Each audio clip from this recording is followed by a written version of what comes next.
It's real quick. She just wants you to have a long, like a good rest, and then it should be really quick to get to the person that you need to question. Several months later. 4 months? Yo, no.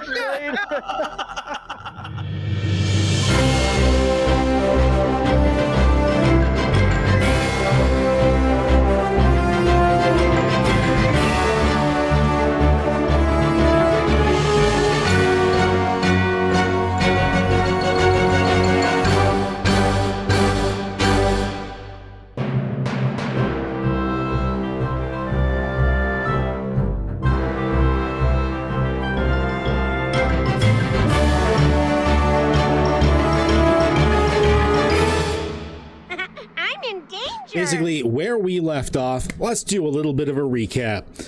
Last time, you started in what you thought was the generic adventuring guild.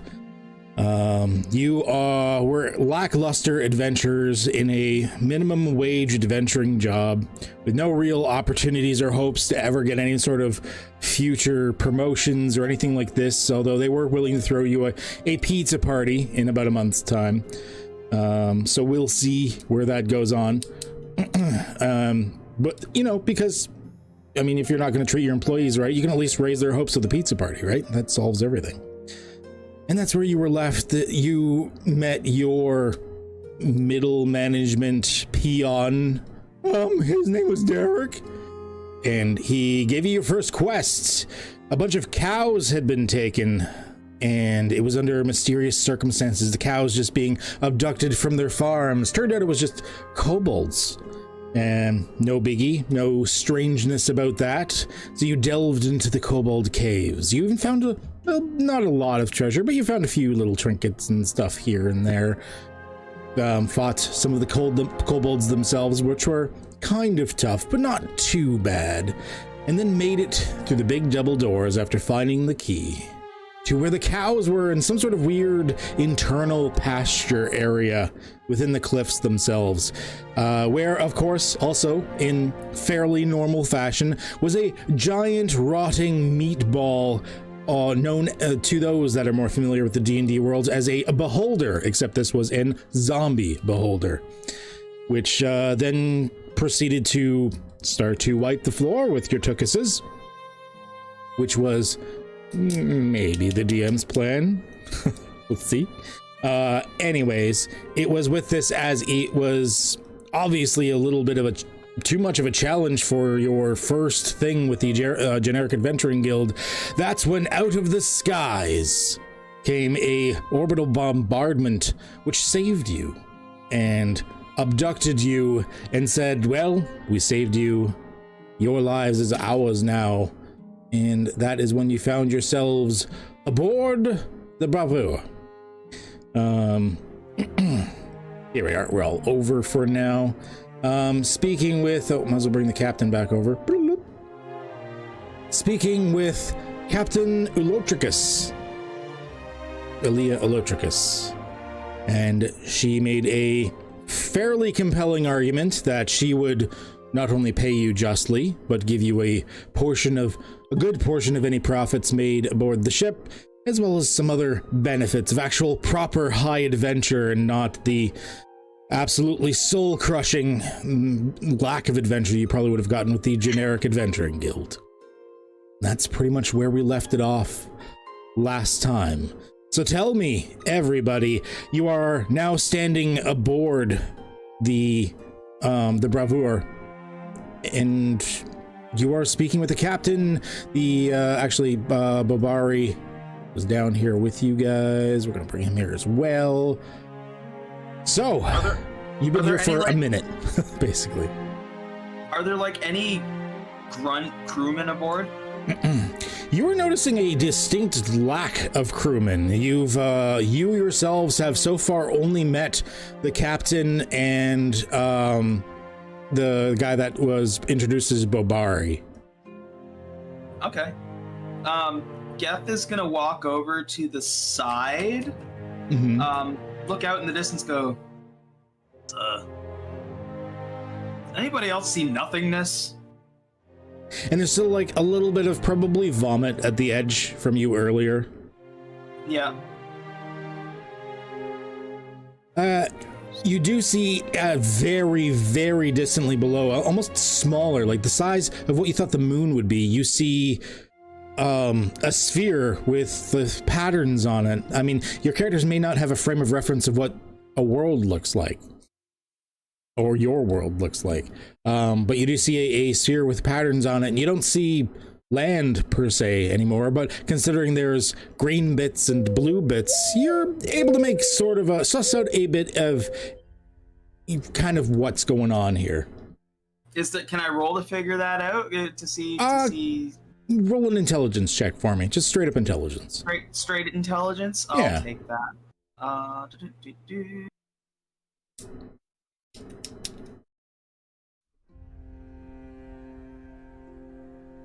What?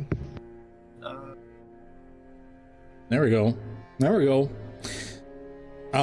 So 11 in total. You're not a very smart individual, are you? He's not very smart, though. Nevertheless, I mean, it's enough to, I think it's going to be enough to suss out that, I mean, you're not near land anymore. There's kind of bits that look like land and ocean, but it's very far away. It kind of looks like a moon. I would say that you can kind of suss out the basics, that you think that maybe that bit down there is the land. You're not sure why it's only a circle of it, but that may be land down there. This is most definitely the highest Geth has ever been, and he's gonna vomit again. just over the side and like watch as it like gets cast into space. It seems to drop normally at first like you expect, but then it hits a certain point when it gets away from the ship where it just sort of like disperses and acts real weird. Like you've never had an idea that gravity is anything other than just a universal constant, right? So as soon as it hits a certain point, it just kind of floats. You're like, what the fuck? Oh, yeah, that's kind of neat.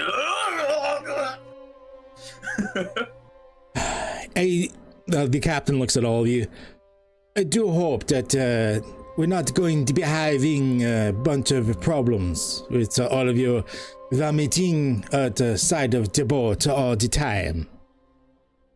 Hopefully you'll get your space legs soon enough. Space? What's space?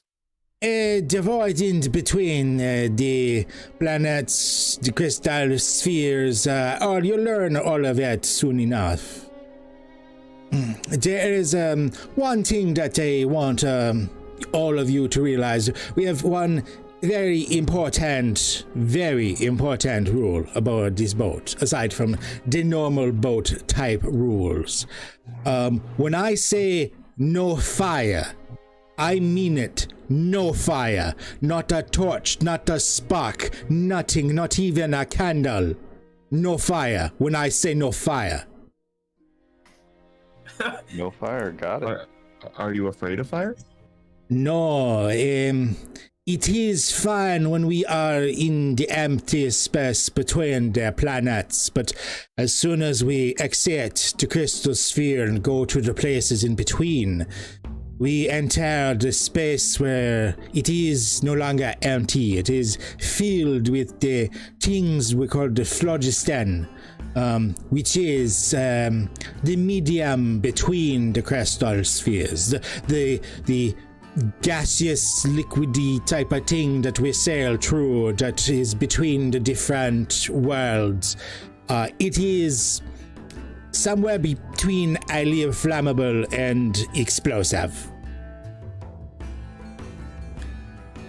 A simple candle could be enough to take out half the ship. Right, so just tell me when I gotta quit smoking and we're good to go. It casually tied my phone. should be pretty plain, but nevertheless, we will always make a call before we enter, or exit, rather, the crystal sphere. Now, all of you, I imagine, would want to get acquainted with the boat itself.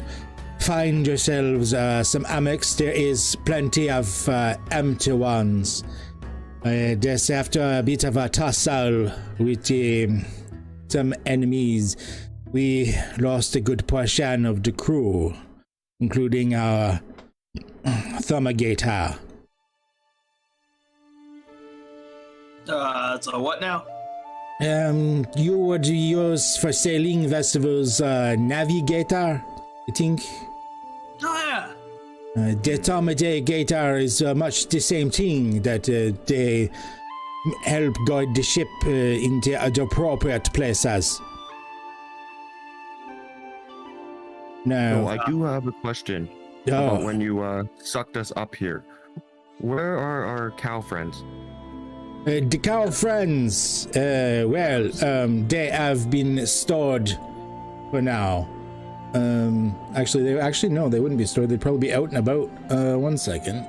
Let's draw out some cow friends. I forgot they were here with you. Oh, I already deleted the cow friends. 1 second. 1 second. I can bring them over. Did my giant hyena get abducted too? Your pet would be here, yeah. Your pet would be here. I can drag him out for you. That's not a problem. Here we are. Cow rescue view scene. Let's get a cow. The cows are very important. This doesn't need to be pompous cow, just regular cow. So we're gonna say that there's a couple of cows milling about, because one of the cows was still inside and was not abducted with the other three. So you only 3 out of the 4 cows are with you. Yes, the cows, I mean, that would be good eating for us.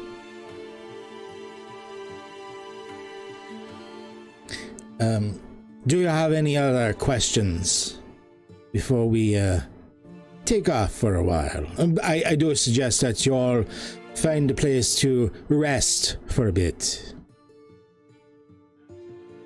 Yeah, we all probably could use some good sleep. So where's the way down below towards these hammocks? You will see that there, near the forecastle, there's a door there. Gotcha. I appreciate your hostility, or not? Yeah. I appreciate your hostility. With that, she's ordering Babari to like go around to the cattle and just sort of like tie them off, round them up, make sure they're not wandering around too much. Also orders him that he's gonna have to clean them up after them. You do hear oh, come on, man. There's all these new people here. You make me clean up after them? What the hell? Geth looks at Babari and says, "Don't you eat my fucking cow." Your cow? Whatever, man. No, I said my fucking cow. So the captain, like, as everyone's like sort of resting, milling about, stuff like that, we'll visit you one point, and she goes, so she looks at you, she goes, so here's the thing. We cannot really do a lot of the trade or the interception of the trade and then trading the things that we intercept and all of that good stuff. Not that I would call us pirates, but many people would call us pirates. We are enterprising individuals. Sometimes we do things above the board and, very legal. Sometimes not so legal. And, I mean, laws change depending on where we are. So we're like privateers of the void? I guess that's a good word. Privateers. Sure. I mean, I just call us a crew. You will meet the helmsman, Oromog. He will come out eventually. He's flying us right now. He is on the same level as the rest of your Amex. He's just in the back at the helm. The helm on this ship is probably in a little bit of a different place than you would normally see about a sailing vessel. We don't steer with a wheel like the primitives. Not that I'm saying your culture is primitive, but I am. Who will we be intercepting? Well, at this point, we're going to have a bit of an issue with that. See, our Thumigator has been captured. And before we really go anywhere, I dare say we probably going to need to get her back. So the first thing that we need to do is probably a bit of a rescue mission. Not too many people in this crystal sphere that I say could navigate the phlogiston between the spheres. So what are we talking, like dead or alive, right? Well, no, we need alive. They need to, navigate. What's the name of the person we're killing? The person that we're killing, well, that's the thing. I don't entirely know. But I think I know where we can find out. It shouldn't be too long. You've got time for a rest. But after the rest, we go find out. And I dare say within 24 hours, we will know where to find our navigator. So you rescued us, so we could rescue somebody for you. You got it. So you're technically hiring us right now? I have hired you, yes. Is there any sort of sign-on bonus? Well, you make a healthy cut of the profits. We share everything equally, with a small share going to the boat for upkeep and maintenance. And of course, you will, your room and board, so to speak, all covered. And, well, assuming we can go places with great wealth, you should have enough to retire. This boat has been manned by several crews. Most of the crew members have retired. Successfully. Successfully? Okay. It is a dangerous life, but you are adventurous, no? Yeah. My last question is, are you human? I am human, yes. I think you're equivalent of human. I do not come from this region, so I guess it would be the same thing. The gods have made us in virtually identical images between the different crystal spheres. Are you from our crystal sphere? No, I am from Nadaron. Mine is the world that I come from is called Toril. A body there, he comes from a world called Kryn. Different places, different ideals, but we both are basically human. Well, I'm gonna get me some sleep. I suggest you do that. Get yourself some rest. We'll in the meanwhile, we can at least figure out where we need to go in this crystal sphere to get some information and question people in, a few hours. I got two questions there for you. What is that? Is it Captain? I am the captain. Yeah, all right, Captain. What's to eat on a ship like this, and where's the shitter? It was a long mission. The ship to eat, we have plenty of things within the kitchen area, just right next to where we are now. We are still in normal space. There is a cooking oven that you can use. We can still use heat at this moment. So we have things that you could cook, grains with meats and some vegetables to keep away the badness that is the bleeding, wasting disease. Yeah. So in emergency, we have some preserved limes in case it gets bad for that. You still got scurvy out here? You could get scurvy anywhere. As if you do not eat correct, it affects the balance of the humors inside the body. No one knows why it's caused. Just something about the humors. You know how medicine works. It's all about the balance of of the bad gases and the liquids in the body. I don't really know much about medicine. I just touch things and they feel better.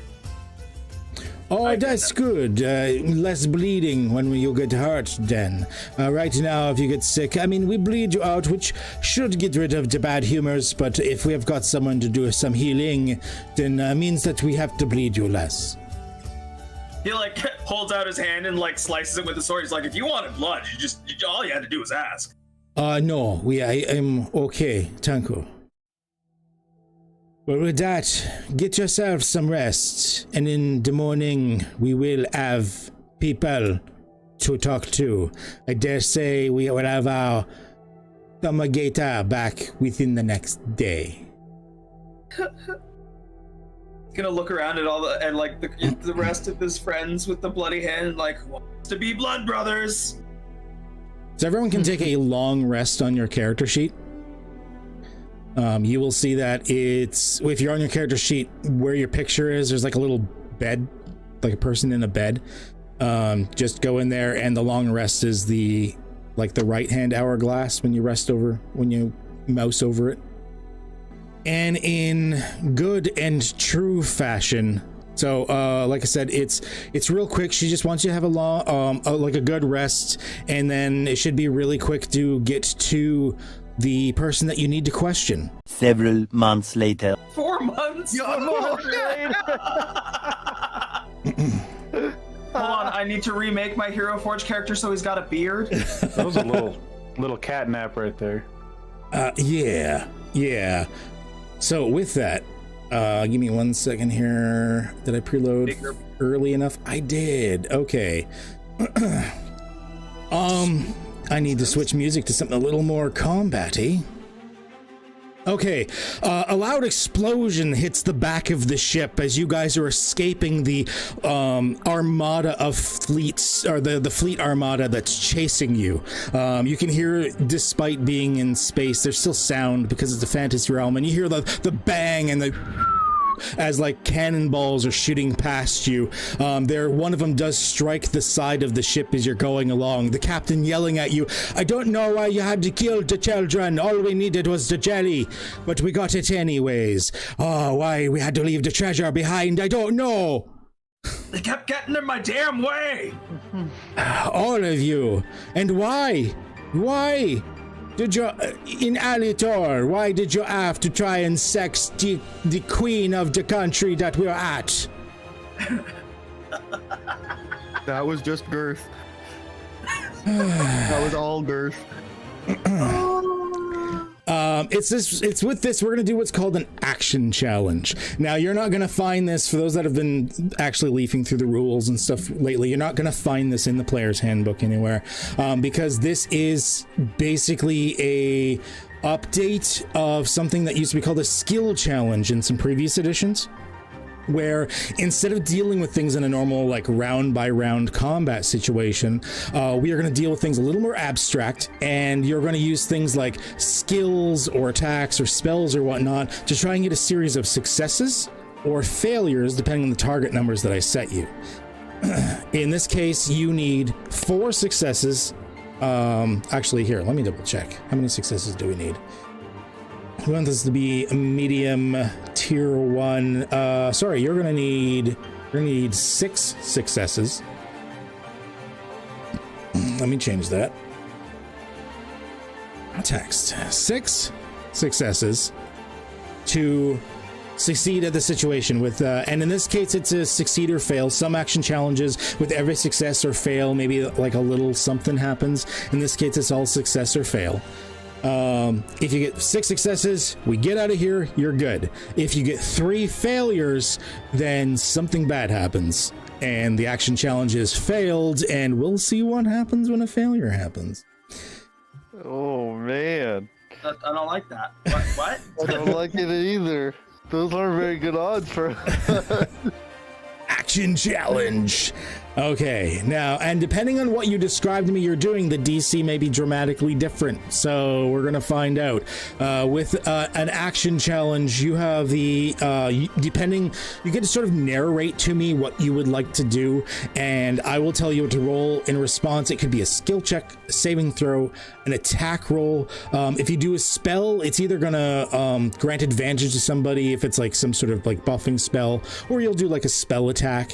Also, you can just choose to assist somebody, granting advantage on their roll at any point, depending on how, once again, you describe it to me. So what we're going to do for our first action challenge, you know what? I am just going to start at the top of the player list we have here and work our way down. You know what? No, I've got people out here. This is so much easier. I'm going to go from left to right for the icons I have out. So, Yorthamos, we're going to go with you first.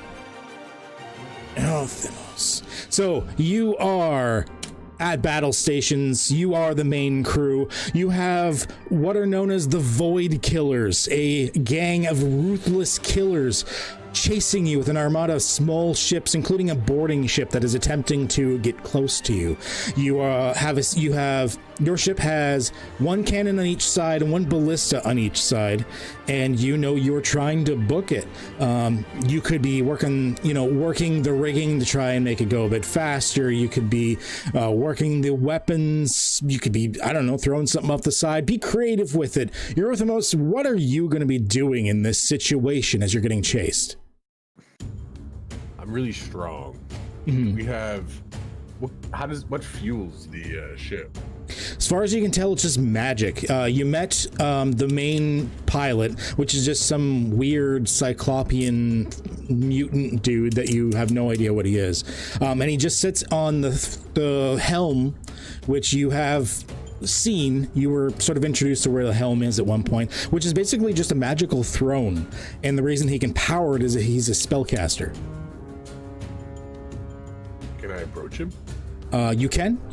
Also, you know that you don't know quite how it works, but something about the rigging of the ship can make it go faster as well. There are like almost wing-like sails at the side, as well as sails on the top of the ship.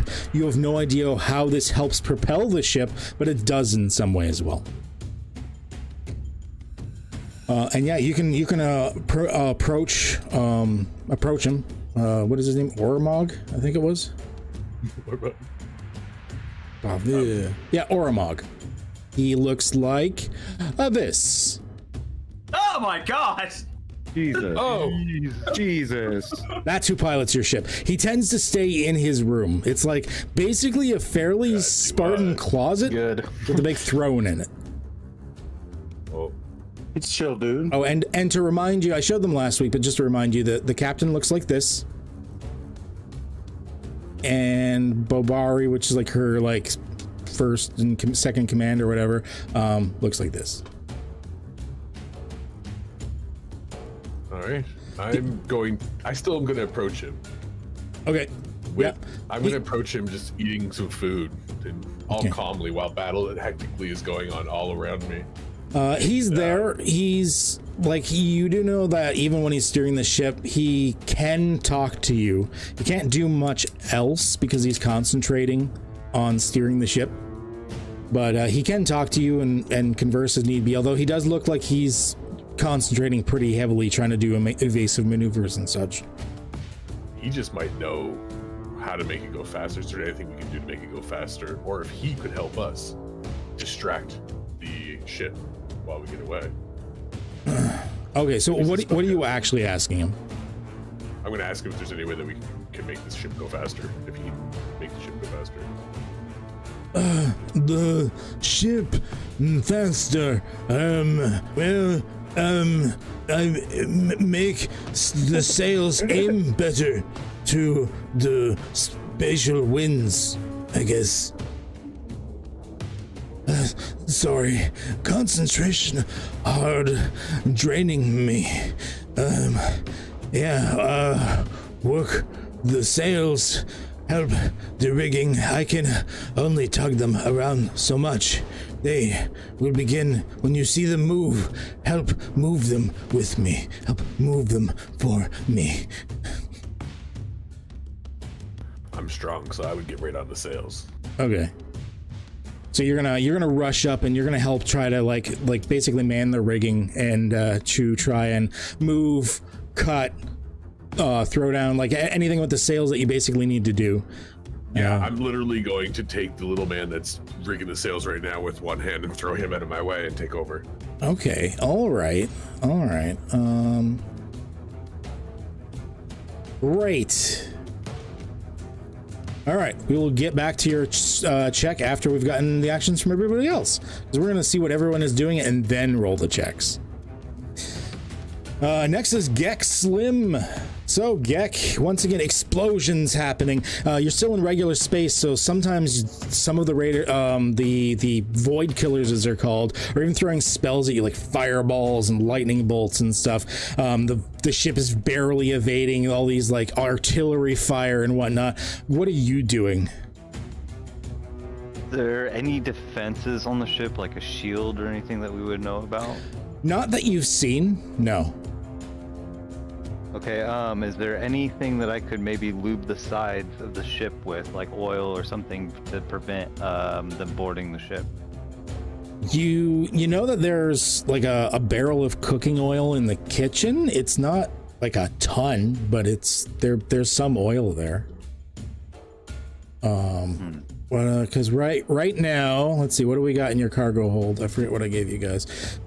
You have 2 cargo slots of ale, which, by the way, every cargo slot is, if it's like a liquid, is approximately 16 stacked barrels. So you have like 32 stacked barrels of ale. 1 cargo slot of flour and a cargo slot of salted meats. I guess I will just man the cannon then. Okay, so you're gonna man the cannon.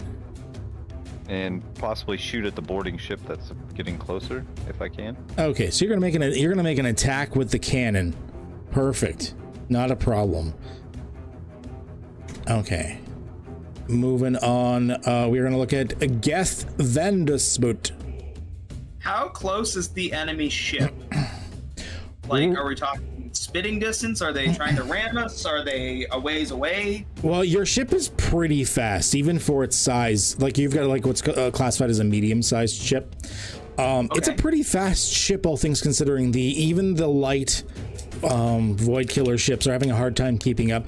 Their boarding ship does look like, if you don't do something soon, it will catch up to you. That looks like it is built primarily for speed. But it's still like a good distance away. Like, you couldn't jump to it or anything yet. Okay. Are we still in do we have gravity right now, or are we in space at this point? The ship always has gravity centered on the ship. It's like it has its own gravity field always facing down towards the bottom of the ship. Where we're flying from, is it in a field of gravity? For instance, oh no, you're in deep space, like between the planets. Space. Okay.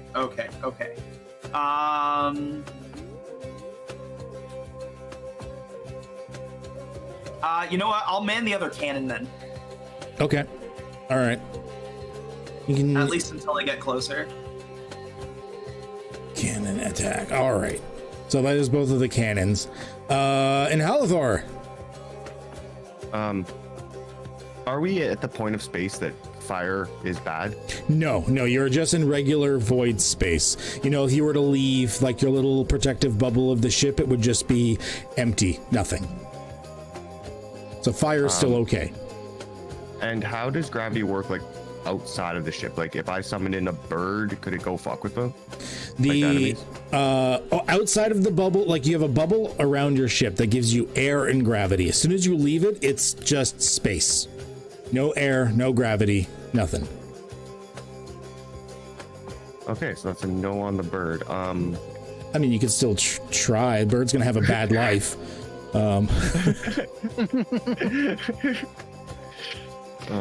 Especially for somebody that loves animals, that'd be counterintuitive. Head explodes. Go, small puppy. Oh, fuck. How are, like, they steering their ship? Is it the same, like, inside the ship, or are they on the surface of their ships? You're guessing it's on the inside. You have seen several different types of ships over the last few months. Some of them are like biological in nature. Some of them are even more like magical, or some of them are almost clockwork in nature. But the vast majority of them seem to have the helm, the spell jamming helm, as it's known, usually deep within inside the ship. Okay. And which one of the cannoneers are aiming at the ship that's trying to board us? I'd say Gek is probably the one, since he was on it first, is probably the one. Well, I mean, they're behind you, but your ship can take action. So, like, Gek is probably the first one that's going to get a bead on them.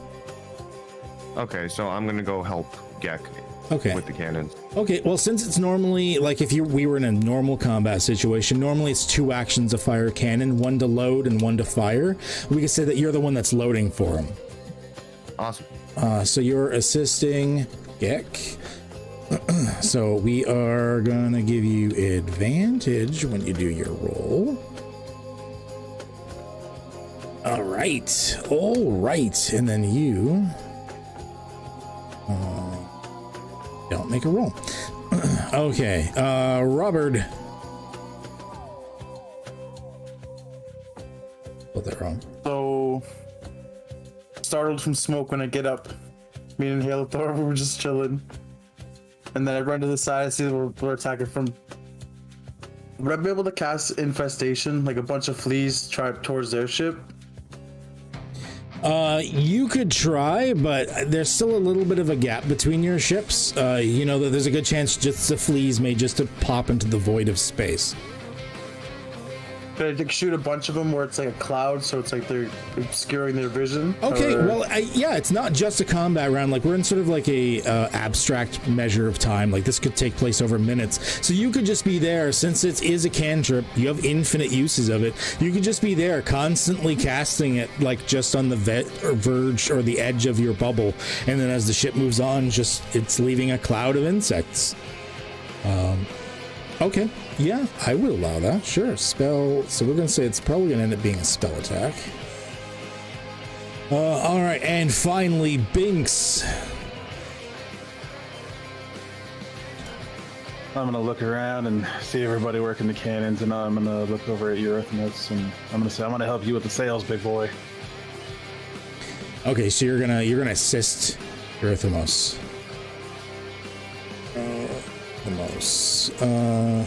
Assist. So we're gonna give you advantage. Is probably a smart thing. And then you won't have it. All right, so let's see. We're gonna get 4 rolls out of it this time. Let's start with Eurythmus. I need you to make an athletics skill check for me. You do have advantage. You can hold down the shift key when rolling to make sure it's with advantage if you want.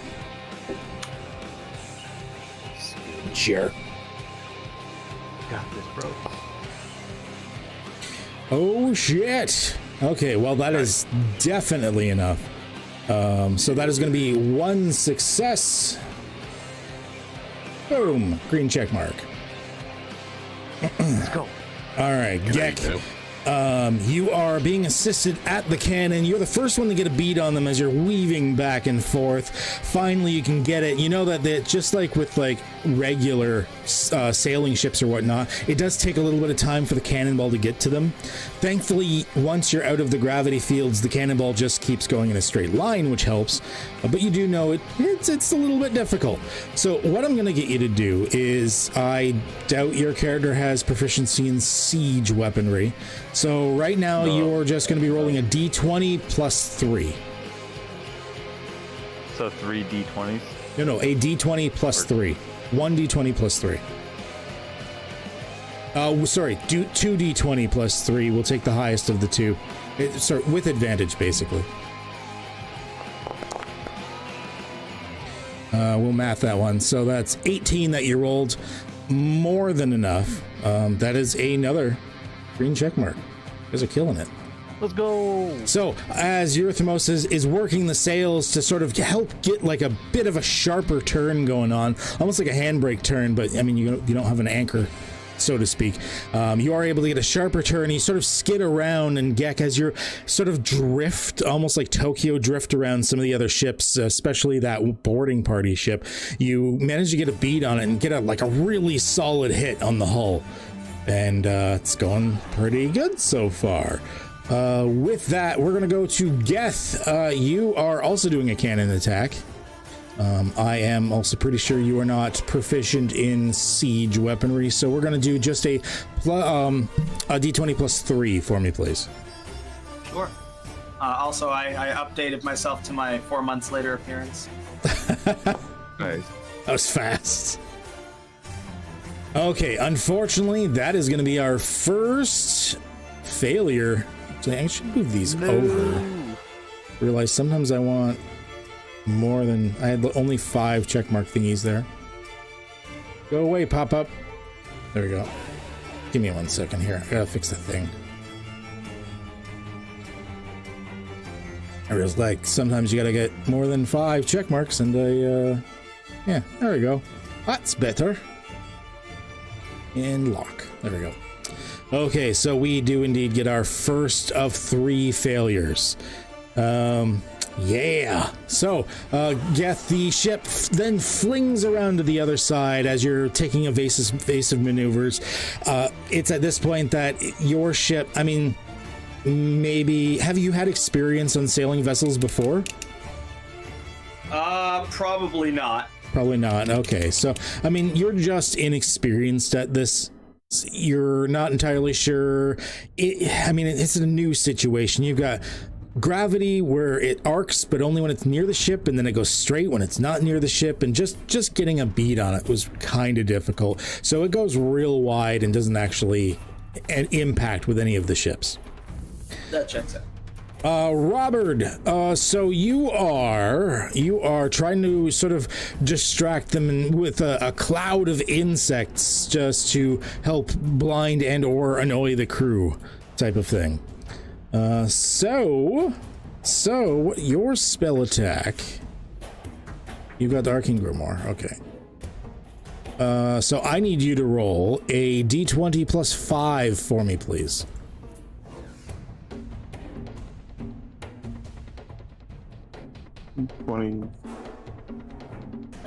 So 1d20 plus 5.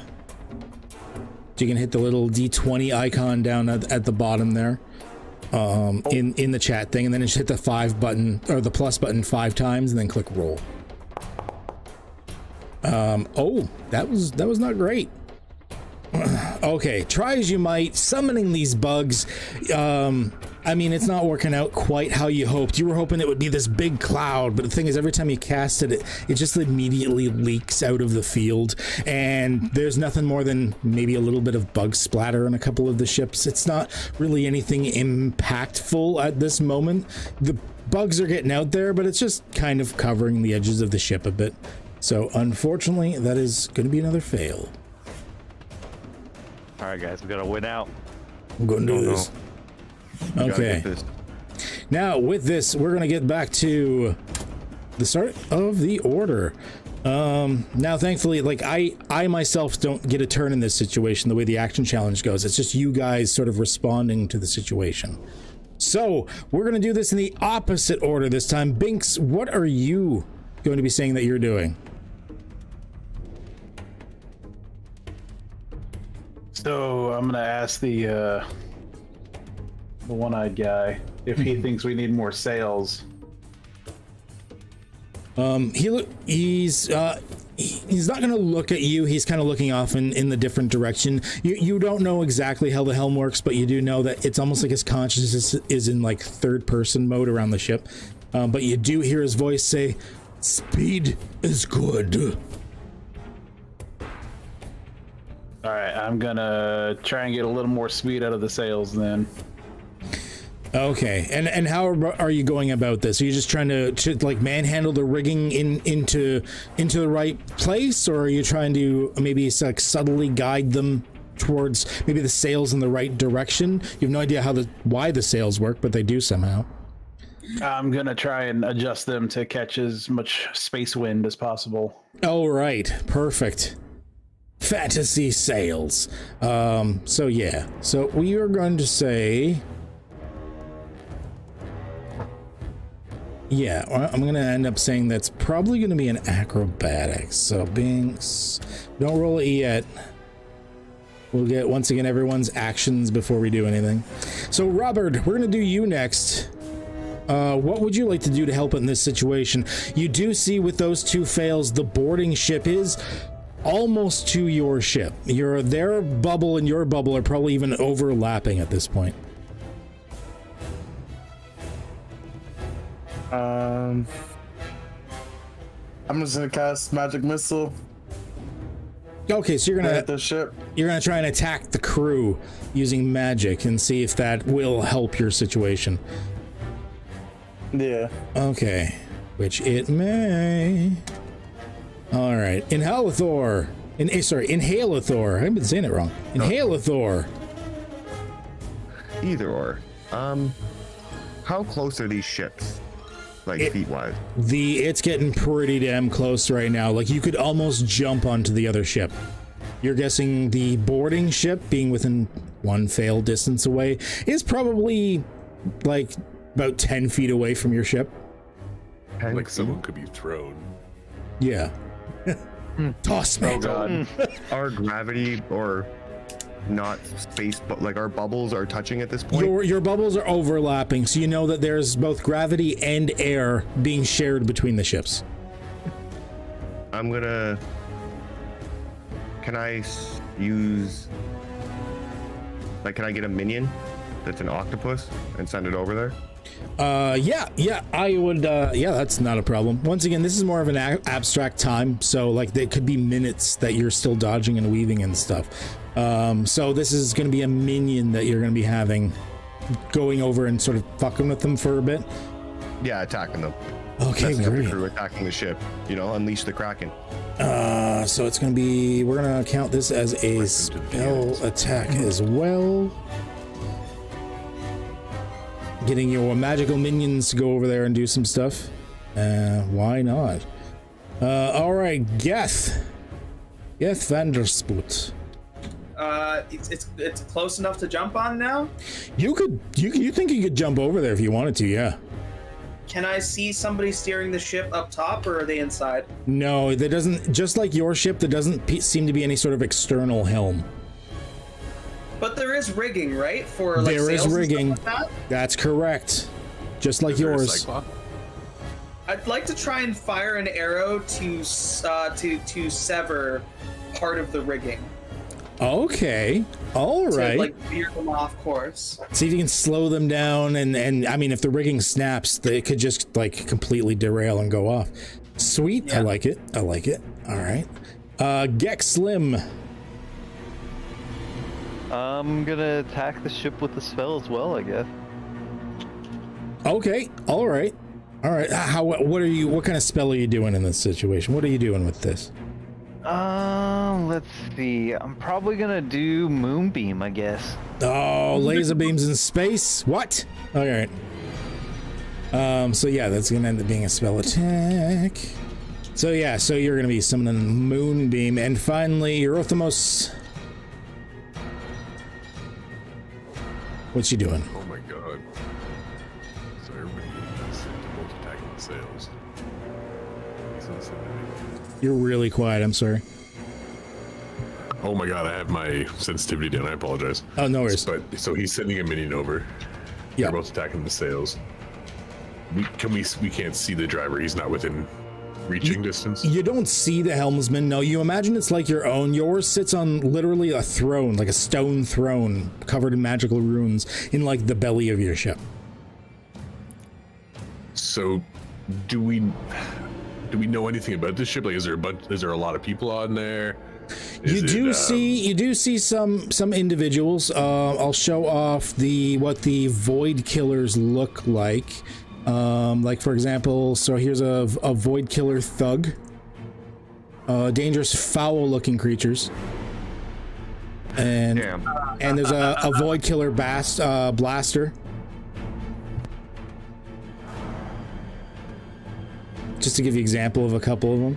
So we're not in an area that we can't have fire. You're not. You're in normal space right now. You're not in between the crystal spheres, which are like, think of a crystal sphere as like the solar system. You're still in the solar system. You haven't left it, so you're fine. Do we have any?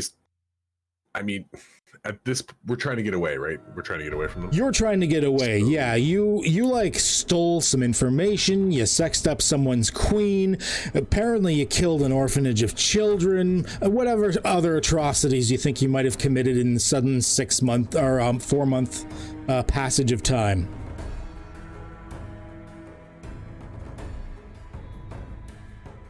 So can I use could I use what is it, action surge, I believe it is, that I can do 2 actions in 1 move? Well, just describe to me, like, don't worry about the mechanics, just describe to me Can I load the narratively cannon what and you're shoot doing. it? Yeah, Oh, yeah. So there's 2. Easily, if you want to man one of the cannons, that's not a problem. Yeah, since they're also doing spell attacks and everything, could I just load the cannon and shoot it right at the sail that they're attacking as well? So you also want to attack the sail, see if you can like slow them down, mess up the rigging, that type of thing. With the cannon. With the cannon, okay.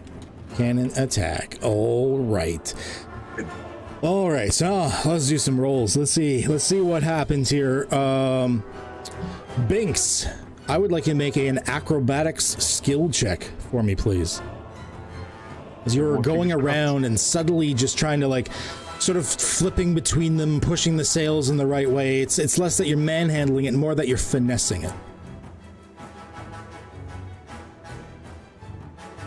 Oh, all right. That's pretty damn good. All right. Boom, boom, boom. yeah. Robert.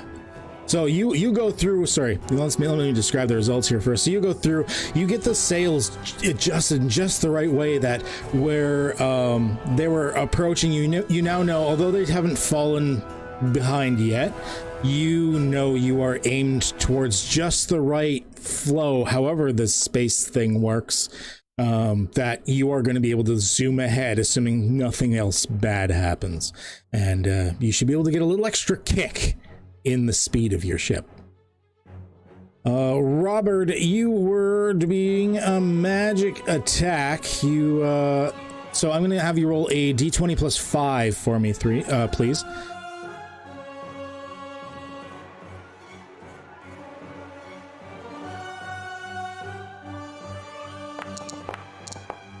Okay, all right. Oh, Kirby. Not great, not great. Robert. Now that's 3 fails, but that doesn't mean we automatically stop it, because as you get more successes, there's a chance for you to, I wouldn't say counteract the fails, but make it less bad. You do the spell attack, and I believe you were targeting the crew directly with yours, right? Yeah. So you were trying to target the crew, but it doesn't look like much happened. Several of them had some magical shields, like personal shields that they kind of throw up, and they stop the incoming attack. And as a result, they realize, aha, we've got the advantage, and it kind of bolsters the morale of their own crew having stopped this attack. So that kind of sucked. Inhalathor, moving on to you. You are also doing a spell attack. So we are going to, let's see here. Okay. So yours is also a plus 5. So I'm going to get you to make a d20 plus 5 roll for me as well, please.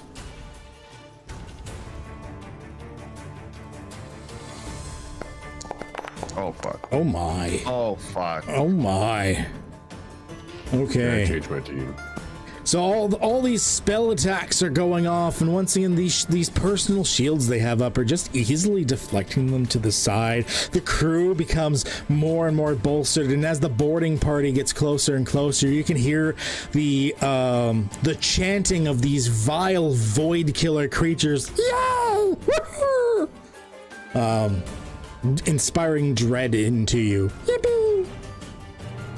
All right.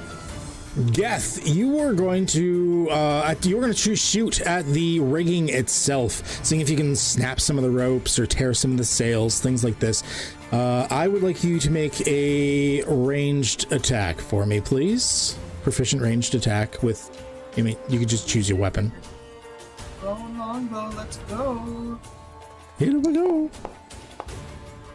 That is enough. All right, so that is another success. So the aim was to try and like snap it so the air catches it and like swings them wide. Okay, so that's enough that it's enough that some of the rigging sort of collapses and gets tousled in some of the other rigging. As a result, they are having a hard time steering. So you think if your crew can get enough momentum going on that maybe, just maybe, very slim chance, but just maybe you might be able to sort of escape, albeit with possibly some difficulties. Oh, we shall see. Gex Slim, you're also attacking the ship, but with magic. And your moon sickle +1, 5. Hot damn. Okay. Yes, a +5 from you as well, please. So D20 +5 as you were doing the moonbeam, so trying to cut like almost like a hole through the ship. Cool. I didn't know. Neat. Oh, now it says 2.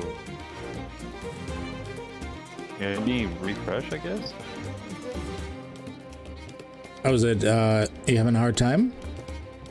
Yeah, I rolled the D20 plus, but I didn't roll my dice, and I D20 again, and it said D22. Oh, weird. Well, here, what I'll do is I'll click and roll for you. You're also sounding a bit robotic. Maybe we're just having some connection issues. Yeah, I'm hearing that too. Nice. There we go. Okay, so that is another success. You're at 5 successes. Perfect. Oh, this is one of those butt clencher moments.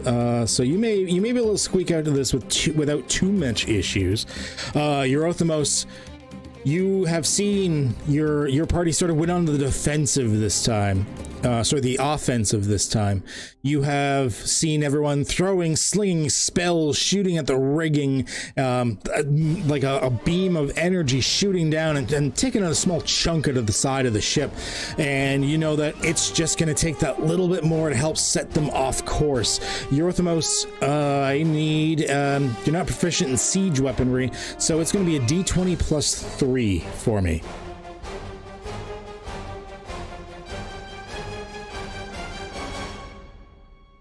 You aim very carefully at the ship, trying to stop them from boarding you.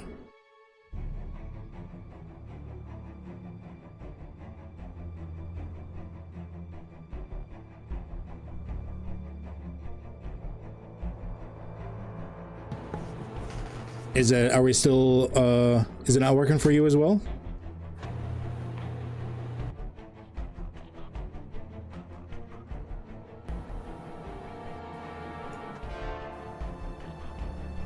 Eurothemos? Oh, me? I apologize.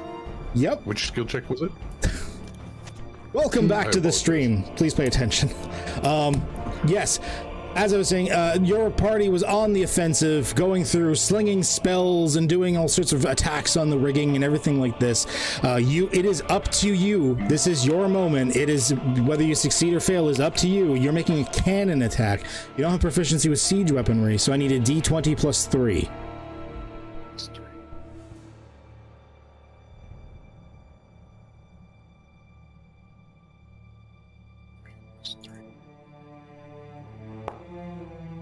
Oh, unfortunately, it's not quite enough to get you there. So in that case, so close. The rigging is tangled. They're having a hard time moving.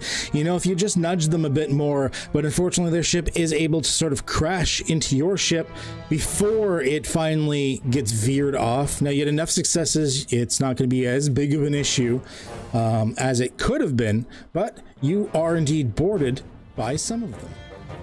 All right, there we go. I'm just gonna roll for everybody for the initiatives for now. Just to get this in and good. And that way I can totally cheat and you guys won't know, right? Not a problem. Okay, so we're gonna start with the clumsy void killer peon, and to show you what the peons look like once again, they have the horrific, mutated, twisted, ugly form.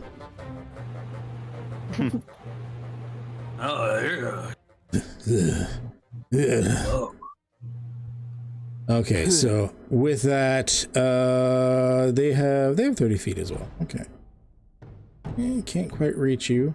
It's gonna go here. I think he has a ranged attack, doesn't he? Yes, he does. Okay, he's gonna go here, and he's gonna start out on Gek. He's gonna do like a ranged. Oh my god! So there's a crit. I started out strong. All right, cool. Gek, you took 11 points of damage, of piercing damage, right off the bat, as this clumsy void killer peon, although tripping over its own feet a little bit, manages to get the crossbow twang off, and it just like hits you in like almost like the kidney. You're like, oh. Daring void killer peon. Well, he is right next to people. Geth, he is going to draw a sword and attack you with it. Unfortunately, swinging wide, clanging against the side of the cannon. You sort of duck behind it for a hot second. You hear the clang, and definitely a chip comes off of his sword as a result. Oh, I like it when they get frisky. There's like a chittering sort of sound coming out, and then he definitely seems upset. The Rhapsodic Void Killer Thug is going to go after Robert. And these guys are bigger than the other ones, whereas the other Void Killers are sort of small size. These thugs actually dip into medium size, like almost like a little bit higher than taller than a dwarf. And he's got like a big old club, and he's just gonna try and bring this spiked club down on your head. And you really have a 10 armor class? Yes, you do. Yes, you do. You're in combat, Robert. I'm gonna give you the chance if you had wanted to have preemptively had mage armor up. Would you have wanted that? Yeah, could I cast shield as a reaction? You could also cast shield if you wanted as well, yes. Yeah, I'll just cast shield. So Okay. try to block it. Okay, go ahead and cast shield then. And use up the spell slot. That will easily block it and pump up your AC for the rest of the round. So you're gonna be well protected. Well protected. Geth Vanderspoot. You finally get to react. I'm gonna step in front of Daring Void Killer Peon right here. You're kind of cute, but I don't. And I'd like to try and shove it. You're gonna shove it? Oh, Shit. Over the side of the boat. Oh shit. Okay, go ahead and make an athletics roll for me, please. Shit. hell yeah. He's not proficient in anything. Okay. Oh, he could. Oh, and I rolled a 19 in total. I rolled 17 on the die. I still don't know why my rolls don't show up. That bothers me. Like, where's my dice? All right, that's fine. And that's my turn for now. Inline rolls. That is weird. I don't know, whatever. I'll have to look at it again later. But yeah, so that's you guys know, you guys can see after in the replay. I'm not cheating you out. Okay, Keen Void Killer Blaster. So another like little guy comes out, and knowing that magic is still a thing, he is. You know what? He's gonna go here. And these guys, I mean, these guys look like vicious killers and thugs and everything, right? So he doesn't even care that his friend is in the way. As he looks at you dead in the eyes, his vicious little red beady eyes, and he goes, "I'm gonna kill you." And let's let's do this way. Don't need the template. I need saving throws from Robert and Geth Vanderspoot, please.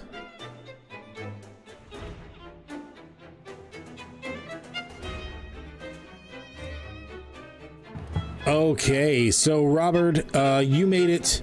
The little critter made it as well, and then Geth Vanderspoot, you failed it, but you have resistance, thankfully. So everyone takes 13 fire damage. Or sorry, it's half of that, right? So everyone takes 6 fire damage. 6 fire damage.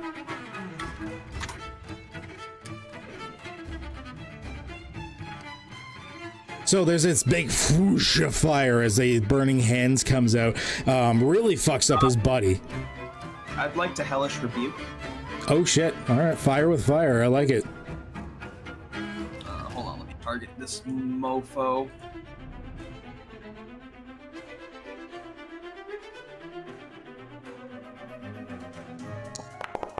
Looks like he makes it with a 12. He's gonna take 8. Nice. Oh, that almost takes him out anyways. Jeez. So you like, as the fire licks over you, like how does the fire go back to him?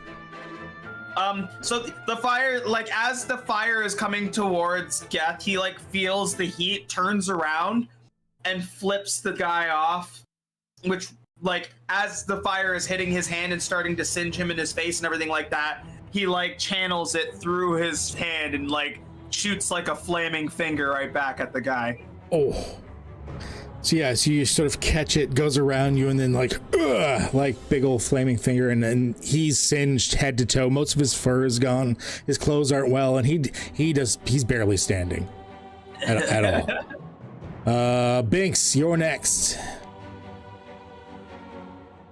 Oh, we're gonna, let's see.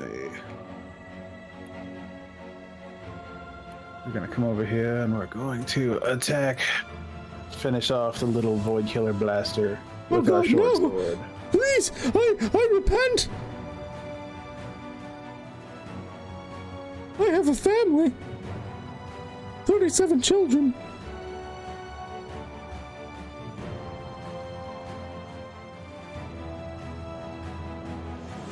Shoe fly. Go ahead and roll. Is that not coming up with my... okay. Did it not show up for you? I see the short sword attack there. It just has the dice with the +4 that needs to be clicked to roll. Oh, there we go. Oh, there it worked. Okay. Hell yeah. How do you finish him off? We're literally just gonna do a swirling sword attack and just take his head clean off.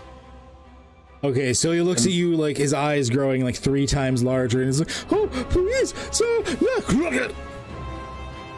Splatter of blood covering his buddy behind him. All right. Oh, sorry, Binks. Before we move on, is there anything else you're doing? Bonus action, more movement? No, I'm gonna end my turn there. All right, Big Kev. What is your actual suggestion? Let me know your suggestion, and we'll figure it out. Off with his head. Oh, Jesus. Robert, your turn. If I try to move 1 step to my right, do they get like a... No, because you'll still be in their threatened area. If you just move 1 over, you're fine. Alright, so I'm gonna move just 1 square over here. Mm-hmm. And I'm gonna cast my cantrip, green flame blade. Okay. Now it says I can spread the attack from 5 feet. Would that be 5 feet, like that cube over? Against one creature within 5 feet of you, you can cause green fire to leap from the target to a different creature of your choice you can see within 5 feet of it. So it needs to be adjacent to it. Okay. I'll just cast green flame blade on him. We start sword fighting. All right. Just roll for it. So it is green flame blade is, I believe it's part of an attack. Make a melee attack with it against one creature in 5 feet. Okay, so you're making a weapon attack, and then it's added onto the weapon attack, basically. So what weapon are you attacking with? At the quarterstaff.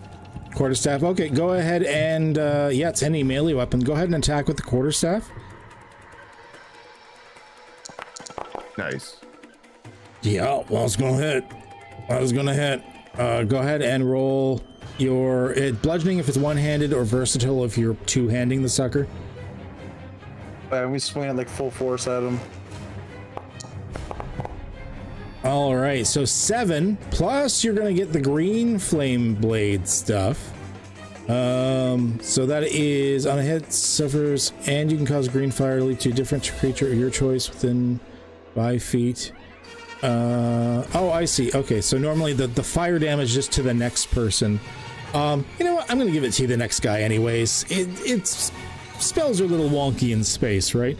So go ahead and roll 1d8 plus your what's your spellcasting ability modifier here? 2. Go ahead and roll 1d8 plus 2, and that's the damage that's gonna happen to the other dude. Oh fuck. Nice. Okay.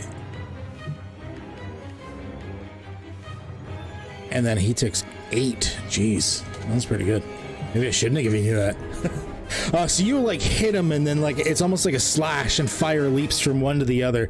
And this daring void killer peon, as you hit him, and like his guts and viscera begin to leak out, and he like stumbles over the side. He reaches out in an attempt to grab you at the same time, almost like some sort of player complication brought to you by chat. Big Kev specifically, if you need someone to hate. He's grabbed me.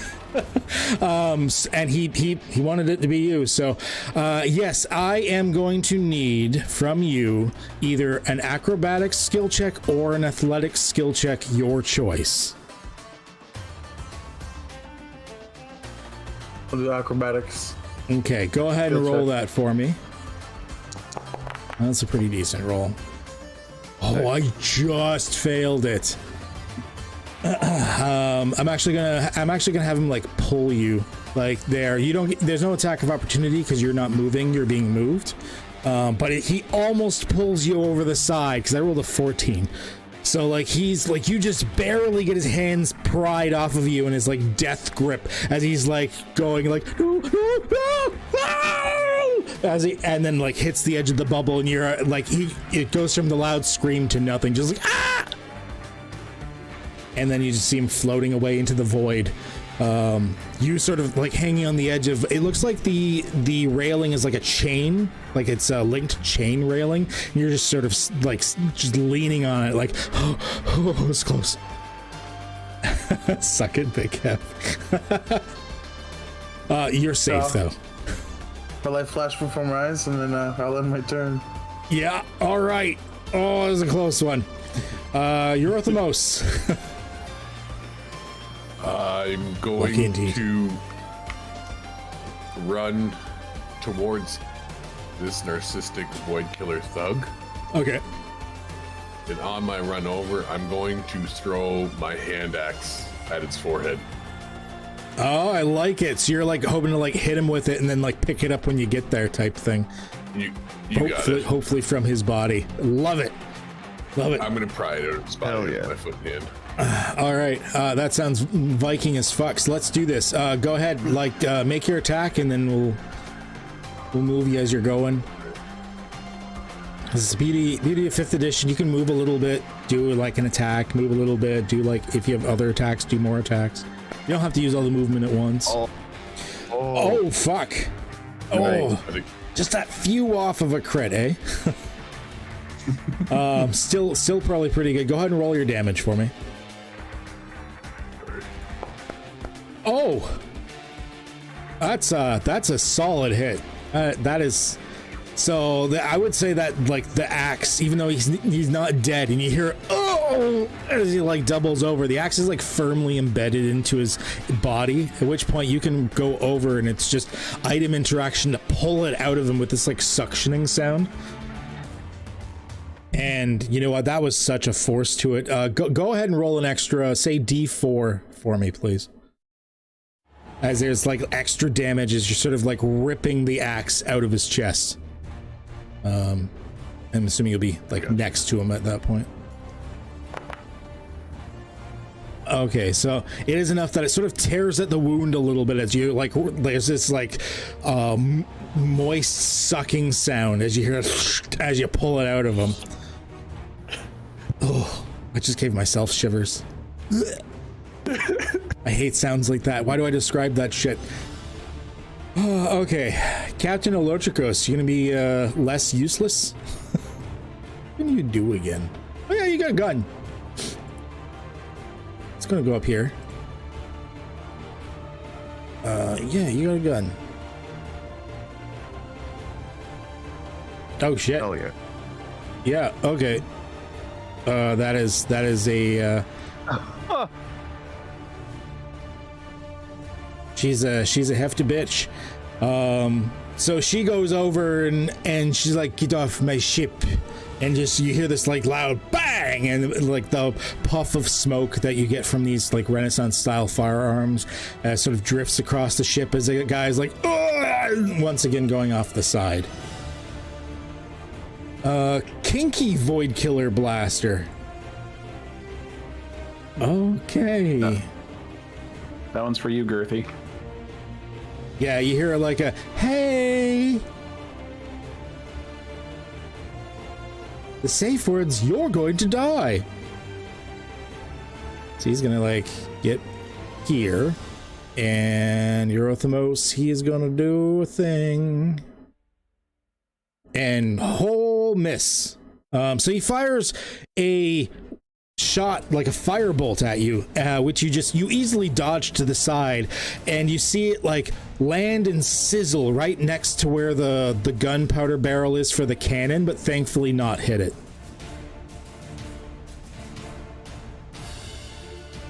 Because that's a thing. Narcissistic Void Killer. So he's there, blood just draining out of him. He looks at you and goes, "Not today, motherfucker!" And apparently not today for him either, as he like goes to swing up, but he like forgets how badly injured he is, and you hear a, "Oh god!" as the he's unable to actually swing his spiked club all the way over to you. Secretive Void Killer Thug. Okay, well he's gonna go to you as well, and he's also gonna try and do a thing. Stop hurting my friends! I'm scary and intimidating. That's a nat 1. So this guy goes and he's like yelling at you to like leave his friends alone, and on the way actually manages to, the deck's not in the best repair, you can see like little holes in it and everything like that, and as a result he's not used to it and he ends up falling flat on his ass right in front of you, sort of skidding. He's still holding on to his club, but he's like having to like arch to like look up all the way up at your towering form. Fuck. Gex Slim. All right, the one that just attacked me, I'm going to. Is it a control to select, or is it... Alt to target somebody. Then I'm gonna do infestation. Oh shit!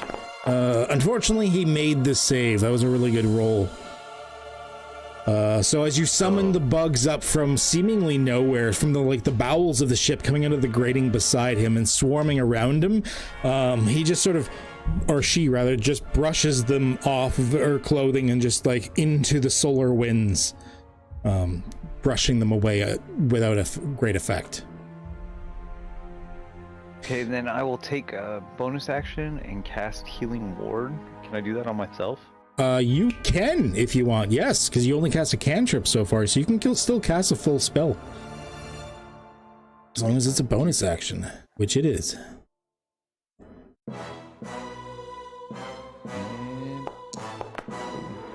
All right, you heal the clumsy void killer peon. No, I'm kidding. You heal yourself for 4 healing. So in front of everybody, you touch yourself. You feel better. Hey. Actually, healing words. So you just kind of give yourself a pep talk, like you can do it, buddy. You're a good guy. It's okay that you missed, bud.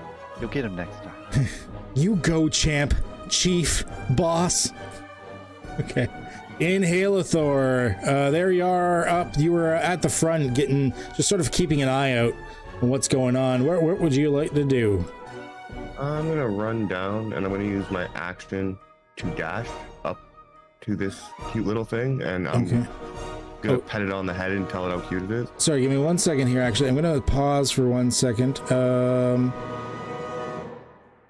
Your beast would have come back with it as well. $5 a month. What are you doing with your wife? But, okay. Who just did that to me? It hurts so bad. Oh, I'm gonna be sick. Okay, but yeah, I'm gonna give you your pet.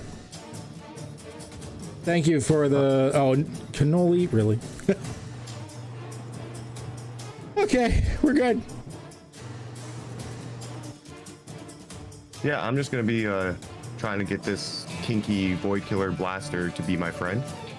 Is there any way I can do that? To be your friend? So you want to? I'm gonna like pat him in the head, tell him he's cute.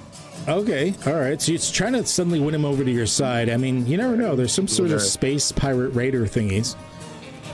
If you're just trying to talk him into it, I guess roll a persuasion check for me. But isn't he an animal?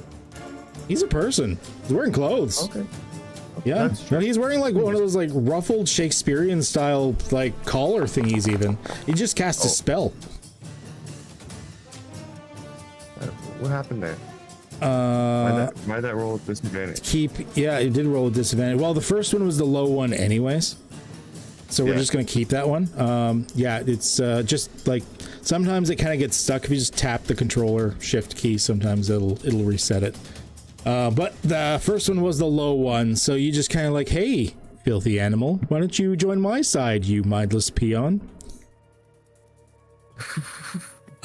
He's like, you don't mean to say such things to him, like you really were confusing him with an actual animal and whatnot. He just kind of looks at you and goes, oh sure, monkey. Oh, who's the animal now? I'm at least a normal person shape. Can I shove him in my bag of holding? I mean, your action was kind of trying to reason with him at this point. And I ran over here. It was over 30 feet.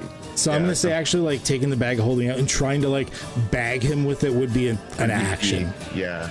So I'm maybe next turn if he's still alive. You do still have your loquacious giant octopus. What the hell does loquacious mean? I have no idea.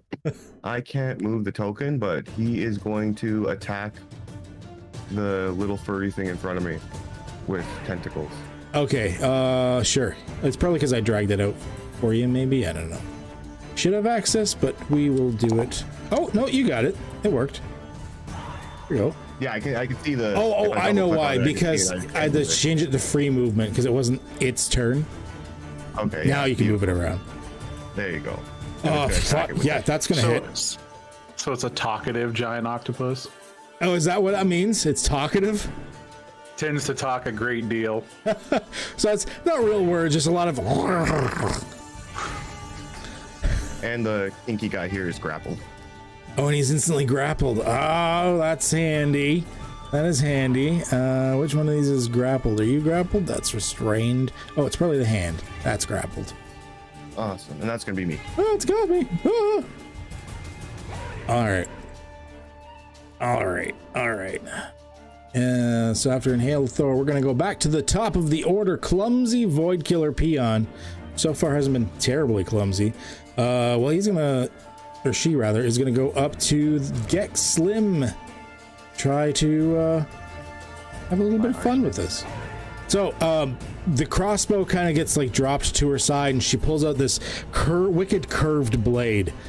And wow, my rolls tonight.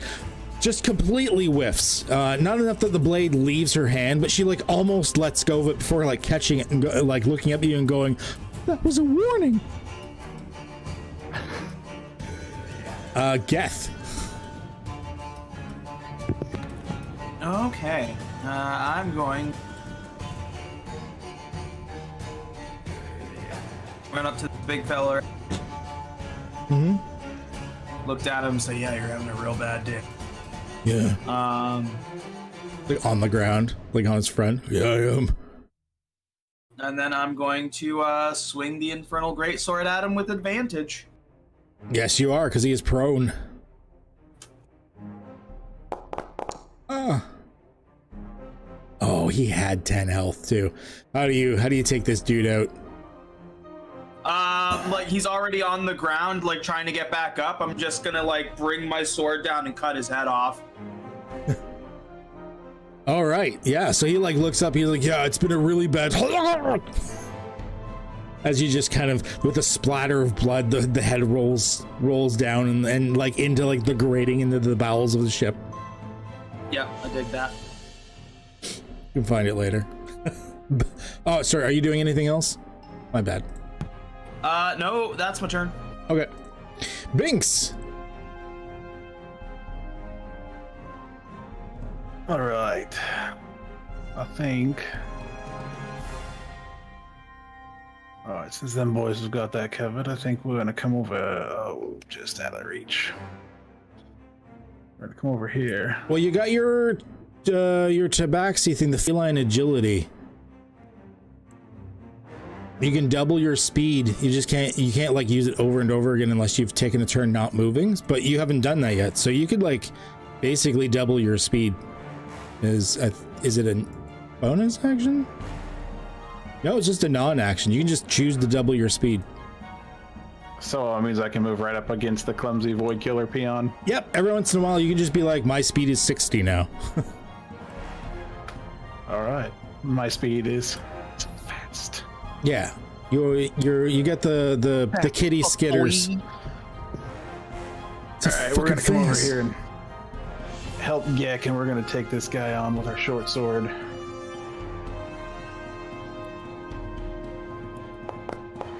Oh shit, you guys are on fire tonight. Holy shit. All right. So, it's 3 base damage, but you also are going to have your sneak attack on that because you do have a friend there with you. Friendship goals. So go ahead and roll you can just click on the sneak attack feature, and I think we've got it set up to do the extra damage.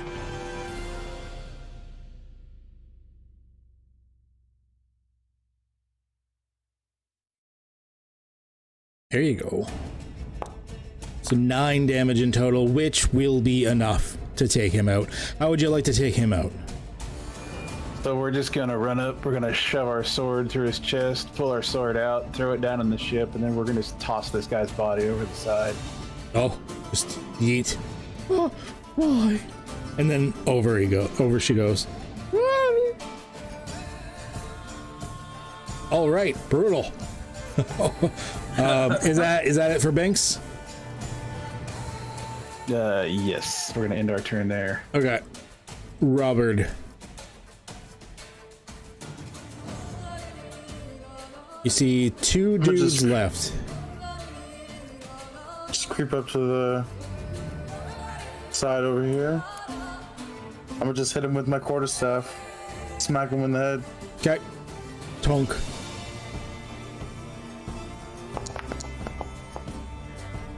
One second. Your quarterstaff. It's not set as proficient. There we go. I've adjusted your quarterstaff now. It's like you should be getting a +2 on that attack. That's still gonna miss because that would have been a 7. But I fixed it for you now. So you go to swing in, but once again, I mean, you're not the most martially trained person. You're just swinging a big stick because, I mean, everyone can kind of swing a big stick. Unfortunately, it's not quite enough. You don't have the same level of martial training as like Eurythmos right beside you, for example. And this thug thing just kind of like blocks it with this spiked club, and he looks at you and he's like, "No today." Eurythmos, well, this guy's sort of laughing at Robert at the feeble attempt at hitting him in the head with a quarterstaff. What are you doing in response? I'm literally just gonna grab him by the head and the pant leg and throw him overboard. Fucking love it. Roll an athletics check for me, please. Gotcha.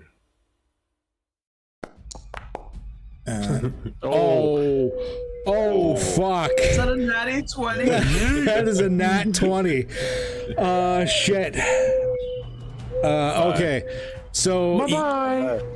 yeah, you just pick this dude up and yeet him over the side as he's laughing, just like woo, woo, and he's gone.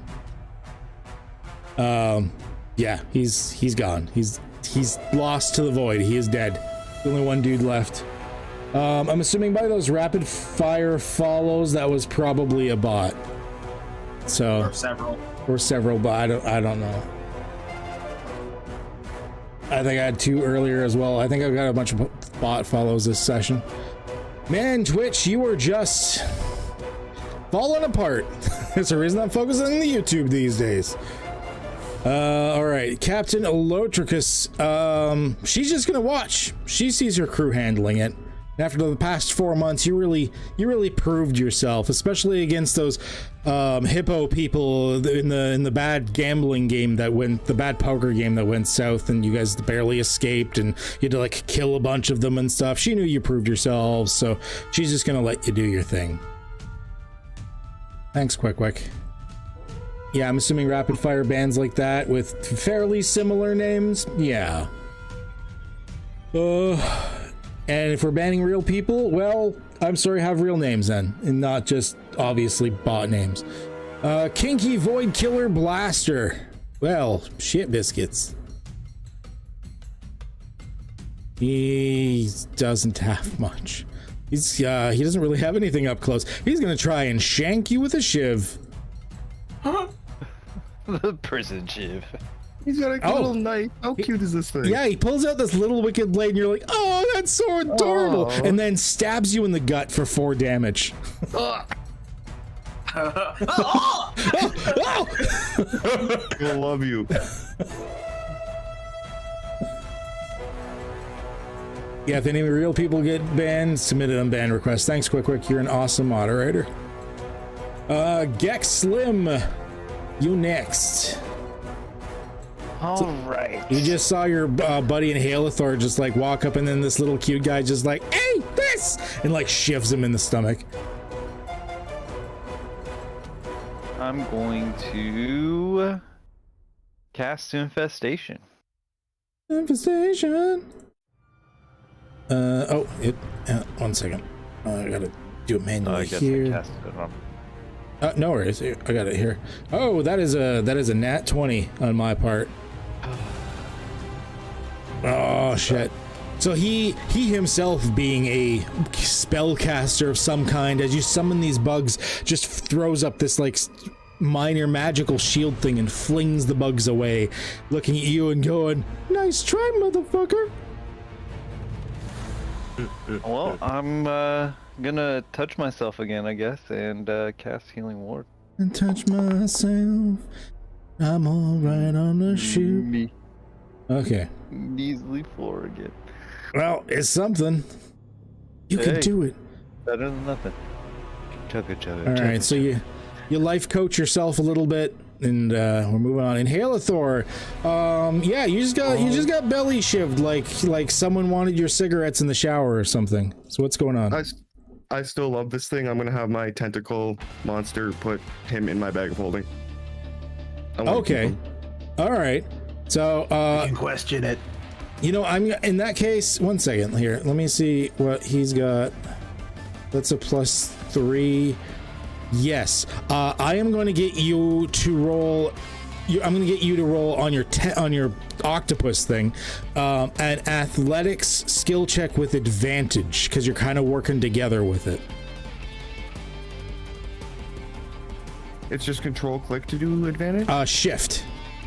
Think on your keyboard, if you're looking at it, the higher one is better. So shift is advantage, control, or the lower one is disadvantage.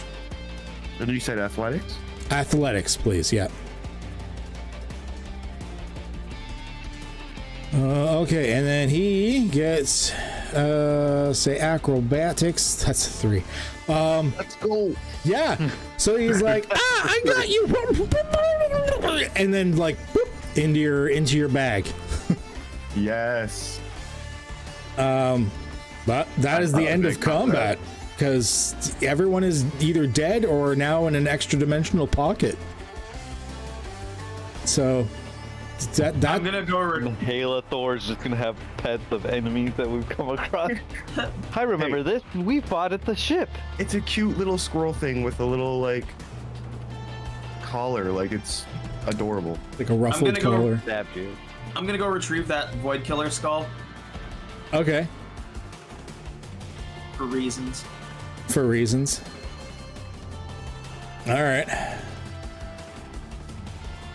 So, with that, moving on, we'll move us back to the main page. There we go. It's nice. It's working nice and fast now. I don't know what that hiccup was before. Okay. So, Google. Thanks, Reddit. Okay. So here we are, moving back to the main page. Let's calm down the music a little bit here. There we go. So, you guys managed to getting rid of the boarding party. You already did enough that you were able to get away. You sort of like went through around some like asteroids. The others, the rigging in some of the other ships was so badly damaged it just wasn't able to keep up, and the few that were able to board are now dealt with. As a result, you are now aboard your ship.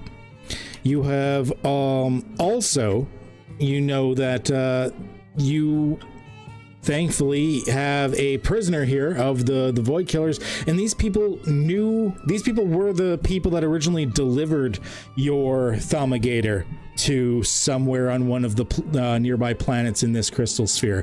So now you have someone to interrogate, which is perfect. This is exactly what you needed. Heyo. The captain will look at you and go, "Well done, crew. You've proven yourself time and time again. I dare say this is the type of thing that we're going to make a good crew. You have proven yourself over the past 4 months. I mean, Geth, the tears that we shed over a couple of ales last time, and the emotions that we shared, and Gek. Hey, that was supposed to be confident. Well, I mean, I didn't cry, of course, but it's okay that you did. You're just showing your manly insides. Gek, the crafting that we made, those little figurines at the bone. You're all such a good crew.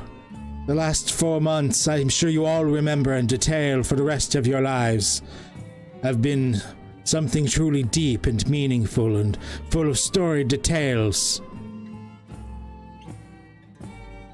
Now with this, you know what needs to be done. We need to get the information out of who we need to go to or where we need to go to get back our Thaumagator. Period. Oh, is that what we've been doing this whole time? Yes. I thought we just gave up on that guy. No, I know it's been 4 months, but I know we've had some side excursions with the flying horse races and the time that we entered that lethal competition on the island and that one world type thing, and we were the only one person to make it out, but then we worked the system and took them down and stuff. Neither here nor there. Either way, why the hell did I burn down that orphanage then? I don't know. I told you not to, and you guys went and burned down the orphanage anyways. That was again all girth. Yeah, we got to talk to you about burning down buildings. It's the 7th time in the past 4 months. Space is kind of flammable. So you guys want? I mean, I didn't hear no fire, and I was told that was the only time we were not allowed to use fire. Okay, so. I understand. I understand. But it is up to you to interrogate this individual. I am going back to my cabin for a snifter of alcohol and a quick fap, and hopefully be relaxed afterwards. Let me know what information you find. Yeah. So to hear this right, she just told us to interrogate my pet. Yes. You guys want to interrogate Jimbo? And she was going for a quick fap. Oh, you already named it? That's disgusting. Yeah, well, Jimbo's my buddy.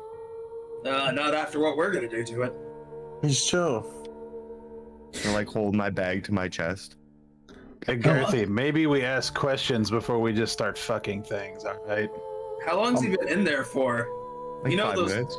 I was gonna say, yeah, you know those bags have limited air, right? Yeah, but it's like 64 cubic meters. And he's a little guy. He's got lots of air. 64 cubic feet.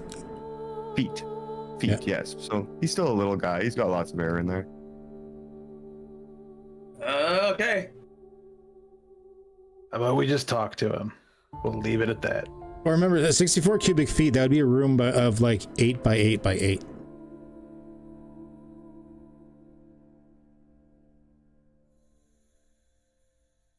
Okay. It's actually not that big of a room.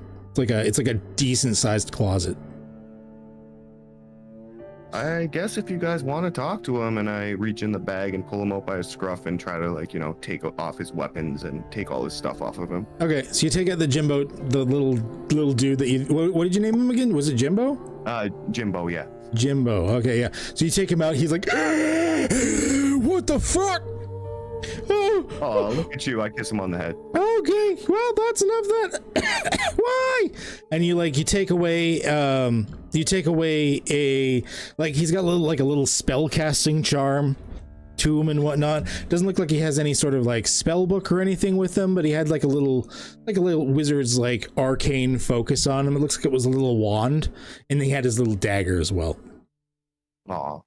What do you eat, little guy? The souls of my fucking enemies, motherfucker! You like salted meats? Sure. I hand him a little bit of salted meat. I prefer vegetables, but I'll eat just about anything. Well, eat up. You're hurt. And can I cast, I think I have a cure spell? I can't see my character sheet at the moment, but I definitely have a cure spell, and I want to heal him up. Yeah, sure. You can go ahead and yeah, we're in downtime. I'm not too worried about it anyways, but you can, if you wanted to sort of heal him up, you can do so. Oh, that's better.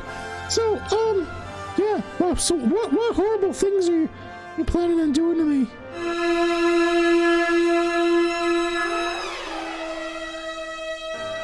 Well, you're gonna tell us everything you know, or we're gonna gut you like a fish and throw you overboard. And I'm gonna eat him. I'm gonna pantomime with his buddy's skull. You should probably just tell them everything you know, man. Just let them know. Oh God, could you at least strip the flesh off before you do that? Oh, he's dripping. I love you, but my friends here might see you more as food, so you might want to just... What do you mean you love me? What? I love you. You know what love is?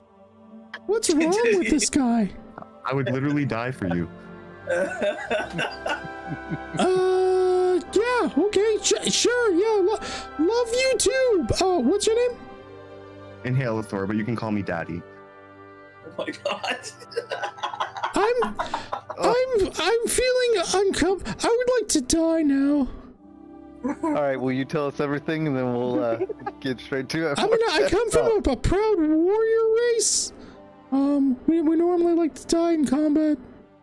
No one's killing Kinky, alright? His name's Jimbo. Yeah, this was the kinky one. I know. Binks is gonna walk over and So on top of being allow you to have your weapon. Oh yeah, on top of being a spellcaster, he's also wearing, say, like a leather harness that's it's kind of like a gimp's harness. Oh, nice. Binks is just gonna walk over and hand him a nail to calm him down. Hey, what's up? I'm gonna pat him on the head. So you need to tell us where our navigator went? You took one of our people. Well, your people took one of our people. We gotta know where they're at so we can get him back. no idea what you're talking about.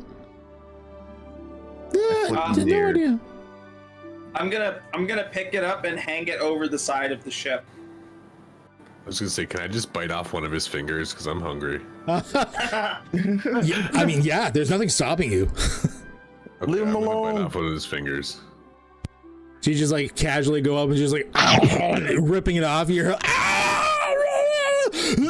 Like the vomits suddenly onto the side, like out of the pure pain. Oh god! Oh, why?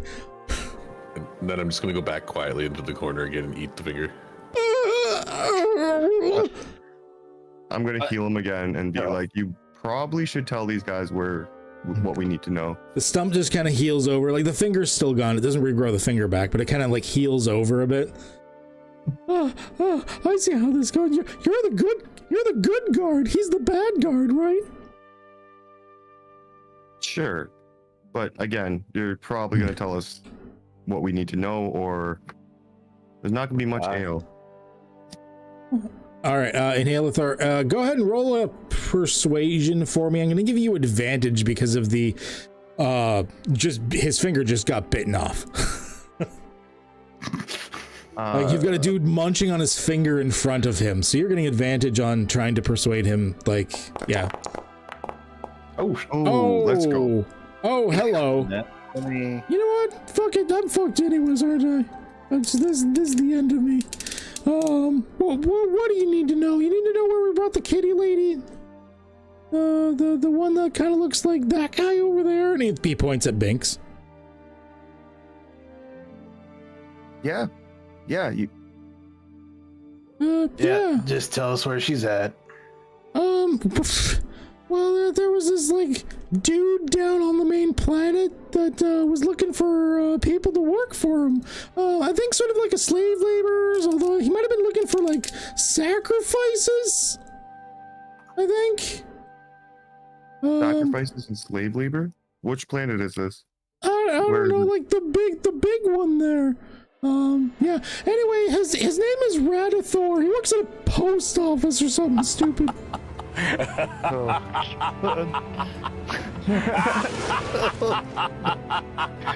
All right, Sorry, that's who took our navigator? Yeah. I think the name of the business, I can remember. Flanberries. Oh, all right. How long ago was this? Like just over 4 months. I think he was gonna like work them next to death first before sacrificing them, so they're probably still alive. It takes a little while. Do you know where this slave camp is? In the post office? It's probably sorting mail. Can you like bring us there? No, I'm kind of a prisoner on your ship. How am I supposed to bring you there? I'm gonna carry you? What are you dumb? I'm gonna bite off another one of his fingers. I was about to do that. Do you both do it? Like you each take a hand and like, you can only do this so many more times! I'm gonna cure him again. Why? There's nothing but stubs left. You're running out of digits. We need to tell us where to go. I told you, it's in the city. Where's the planet? That's the big one. See What's what its kind of people name? you guys got going on. It's probably the one that you came from. It looks like more bots. Are you male or female? Male. Okay, so we might have to neuter my new pet. Whoa, Hey, man, simmer down. It's your sex slave. You can do whatever the hell you want with it. Binks is just gonna take his short sword up, put him right on his huevos, and look over it. So you're gonna tell us exactly where this camp is, and you're gonna help us get there. Yeah, okay. You don't need hands to help my friend here. So fuck. Just think about that. You don't need Hey, we got 2 people to carry you too, so we can keep you alive and in pain for as long as we need to. Please let me keep some limbs. I'm going to I'm gonna like take the finger that I bit off of his hand and like light the end of it like Wendy Williams lights a Slim Jim before I bite into it. Oh.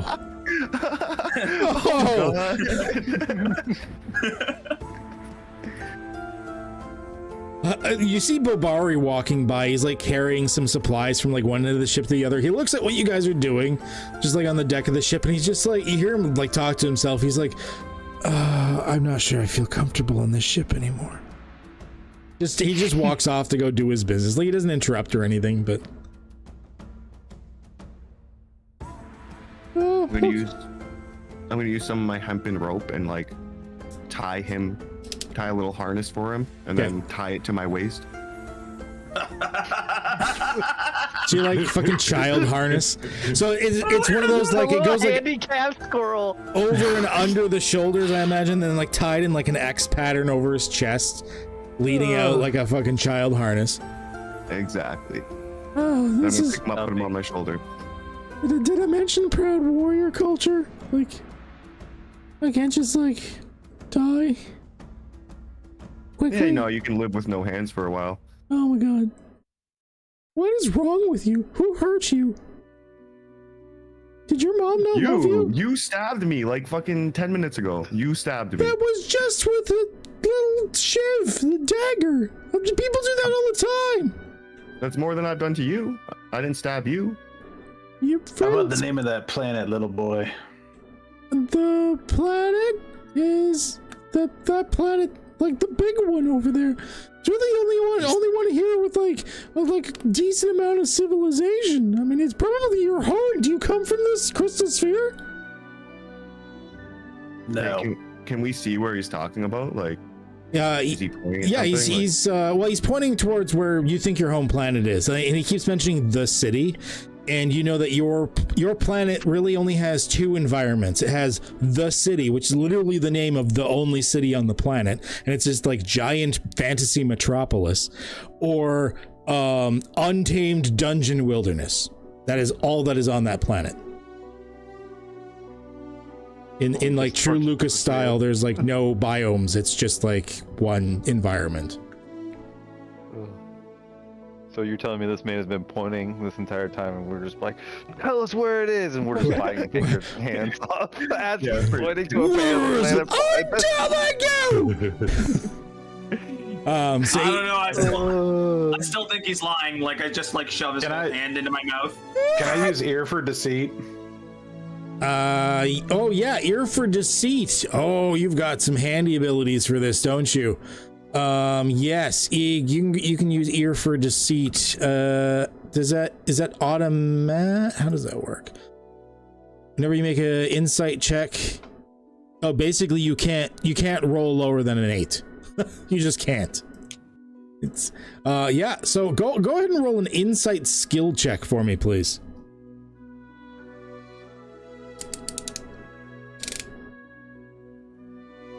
An insight skill check, or the actual ear for deceit dice?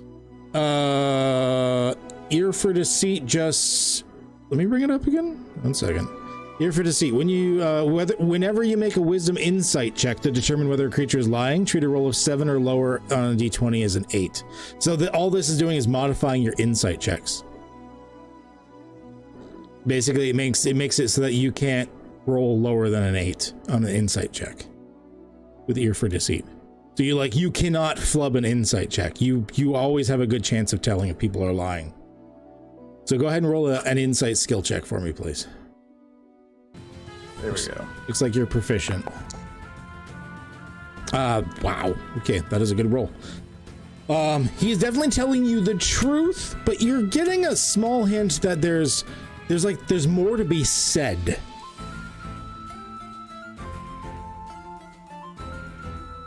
Something has been held back.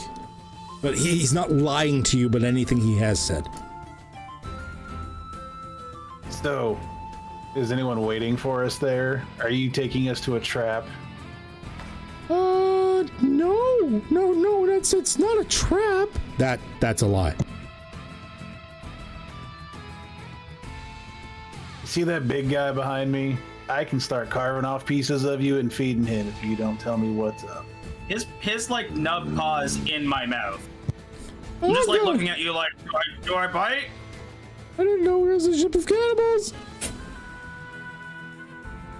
Okay, all right. And suddenly he begins to break down. Please, just stop, This Radithor guy, he hires all of the void killers in the area to bring him new postal workers. That's how he has a really high turnover rate, and he needs a lot of sacrifices to keep building up his power.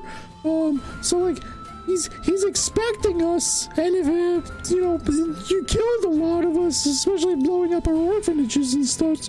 So like, he knows something's wrong. He's gonna be expecting danger. And maybe not at the post office, because he doesn't know I told you. But he knows something's up. I imagine he's consolidating his power, so if you give him too long, he's probably just gonna prepare. So I would go sooner than later. Why don't you tell us everything you know and every little trick we can use to get in there nice and easy, and we might put you back in the bag. Okay. Well, he's like a beefy wizard dude. Doesn't really he's not very good at attacks like me. He's like me. He's not very good at attacks. He's like a wizard. So, dealing with magic. He likes magic missile, so make sure you have the shield spell. If you know the shield spell, that one's really handy. I know the shield spell. Then you should stop magic missiles. Alright, Binks is just gonna take a cigarette out, put it out on his stump, and then walk away and go, boys, he's all yours. I'm gonna bear down my teeth and finish biting off the nub that I had in my mouth, so that all that's left now is a stump at the wrist. And I'm gonna use my last heal to heal him. Oh, why? Stop healing me, for the love of fuck! Yeah, have you ever heard of Stockholm Syndrome? No! Okay, well, I'm gonna tie him up in by my bunk. I was just thinking, can we tie him up on the bow for the travel there? So he travels tied up to our bow, because it looks like there's a nice pole at the end of the bow. And that's probably better as well.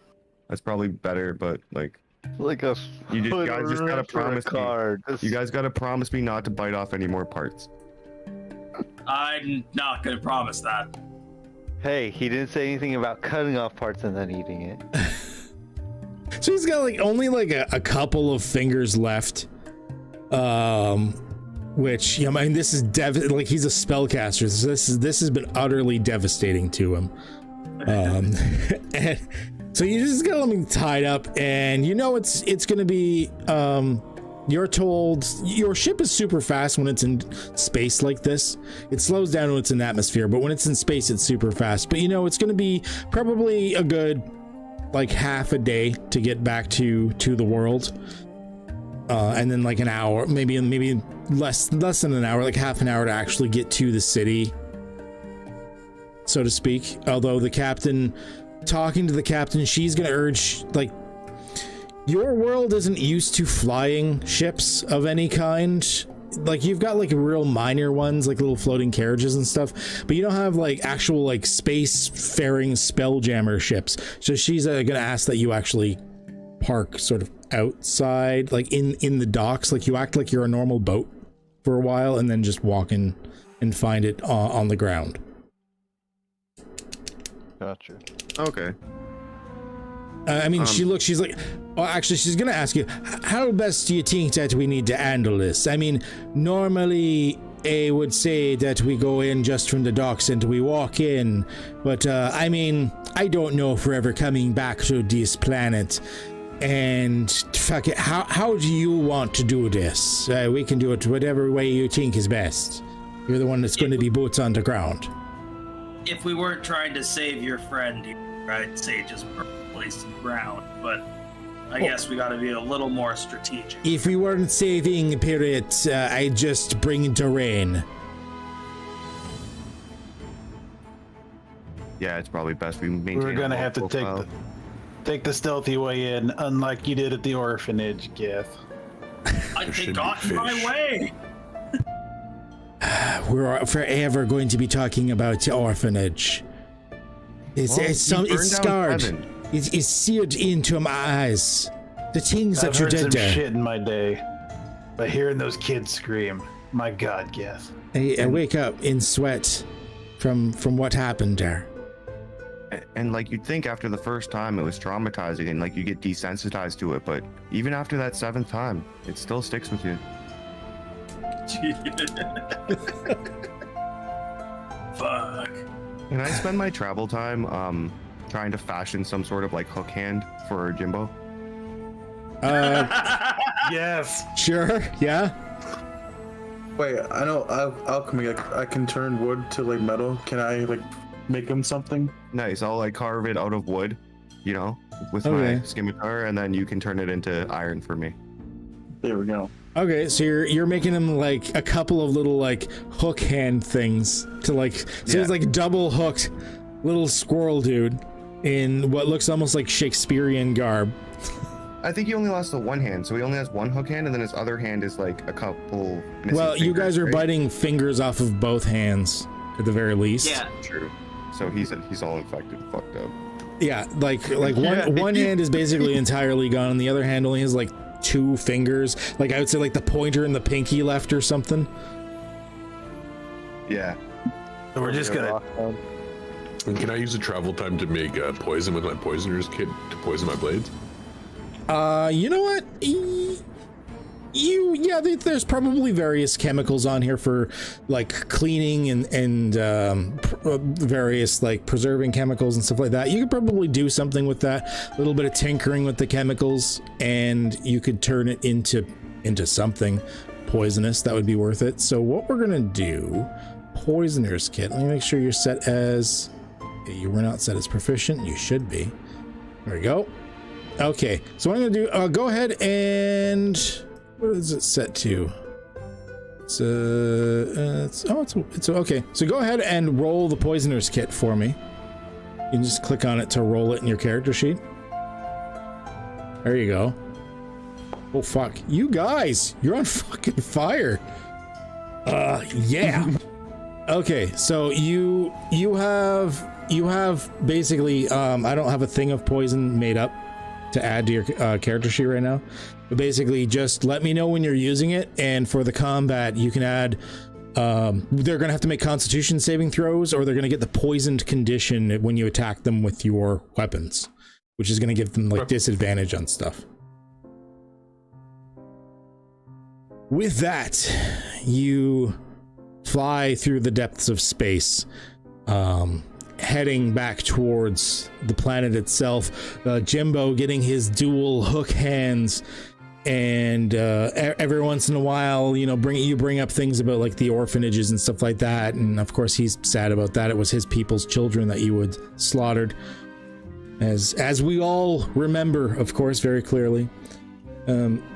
And with this, you head back towards the atmosphere of the planet. Now, you're basically told you're in control of where you would like to land, how you'd like to land. So did you still want to go with the idea of like coming in by the water, pretending you're a real ship? Yes. Yeah. Seems like Because it's completely up to you. If you want to like hot drop onto the building from the ship, I'm giving her, she's a limited supply of them, but she basically has parachutes. So it's your choice how you want to go in this. That terrifies me. This is the same planet we're from, right? This is your world. This is where you're from, yeah. Oh, yeah. We can't scare off our pizza party, so we're gonna go in stealthy. Yeah. That's a fair point, Binks. And while you're there, you could indeed bug him for a pizza party, yeah. Oh yeah, it's been 4 months. He owes us 4 pizza parties. You hear that, big guy? Pizza. And 6 And copper. we got a new member we got to rescue so they can enjoy the pizza party too. So we got to do it after. Yeah. We gotta take a piece of cow with us. I can't wait for Jimbo to try pizza. I bet he's never had it. I've never had pizza. I don't know what that is. Hopefully You're it's gonna love covered it, with the Jimbo. blood of my enemies. Can I try and make a healing potion with this herbalism kit? At the moment, you can't, just because you don't have the necessary herbs around you. Gotcha. Okay. If you get to the planet and you want to spend some time, you could like go and see if you could find them and whatnot. But I mean, you're in the middle of nowhere, basically during the voyage. Gotcha. The only reason I was kind of good with the poison was just the fact that you've got various cleaning chemicals and stuff on board. You could do something with that. Gotcha. So with that, you get back to the planet itself. Quick, I don't know if you're around. Can you ban that dude? Man, the bots are fucking strong today. Holy crap. 1 second. Can I? If you want, you can mod me and I'll drop the hammer anytime you want. We both tried to ban him at the same time. Jeez. Well, thankfully, Quick's been on it as well. He's monitoring. Yeah, I might have to mod a few people. Man, the bots are just... Twitch, you're just falling apart. All right. Getting back to it. What we're going to do is we're going to get back to the city itself, and it literally is just called the city. There's no name for it. On this planet, there's only one city, and it's called the city.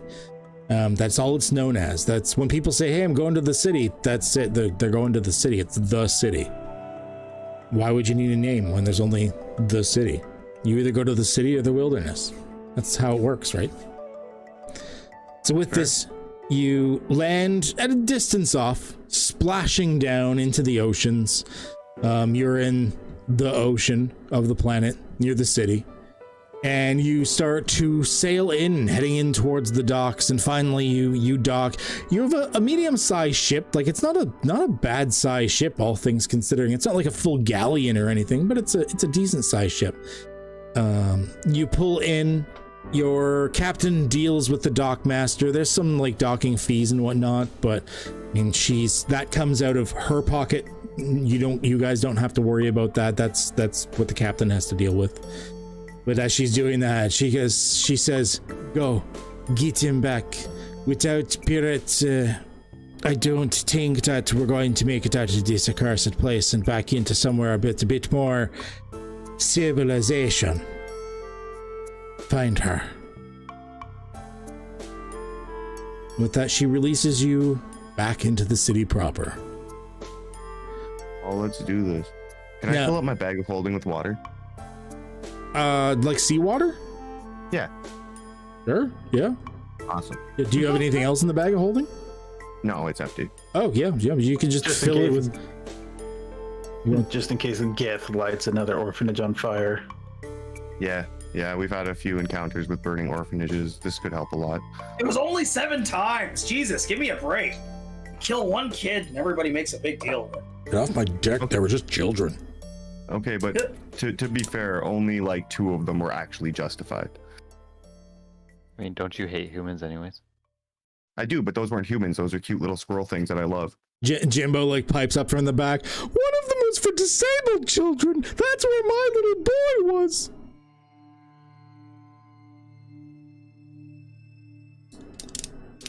Jimbo, you know you got toes too, right? Oh fuck! Love you. Is there anywhere around that I can like find a vegetable or like some grass or something to give him? Oh yeah, but are you bringing him with you? By the way. I feel like that's a terrible idea because he would turn on us in a stick. Yeah, he's gonna talk a lot, and any opportunity he can get to stab us would be perfect because he's. My plan right now is Stockholm syndrome, so I think I'm just gonna leave him tied to the mast for a while. All right, yeah, you had him on the mizzen mast, I think, in the back. I need to gag him before we tie him, that way he doesn't scream for help. And I've been watering and feeding him. Absence makes the heart grow. And yeah, I'll use a little bit of the hemp rope and like some cloth to stop him from screaming. And do you still allow him to be clothed? What clothes does he have? Like I said, it's almost like a Shakespearean style garb. Like he's got like the ruffled collar and sort of a nice vest and stuff. He's shirt cocking it though, like he's not wearing pants. Fuck yeah. Yeah, he gets to keep his little Shakespearean clothes. Okay. You sounded so offended that he had clothes to begin with. What clothes does he have? No, because like if he was wearing like cool leather armor, I'd be like no, but that's adorable, and I'd go find him something else. I got you. Cute to wear, like a Just little how you said costume. that, it was perfect. Yeah, because he once again, like, here's like the picture of what he looked like. And now he's missing finger. He has 2 hook hands and fucking. Now he's got like fucking hook hands and shit. Yeah. Are the hooks loose or bolted in? I don't know. Are they? I think so that he could actually functionally use them, we would have had to have bolted them into his nubs. Oh my god.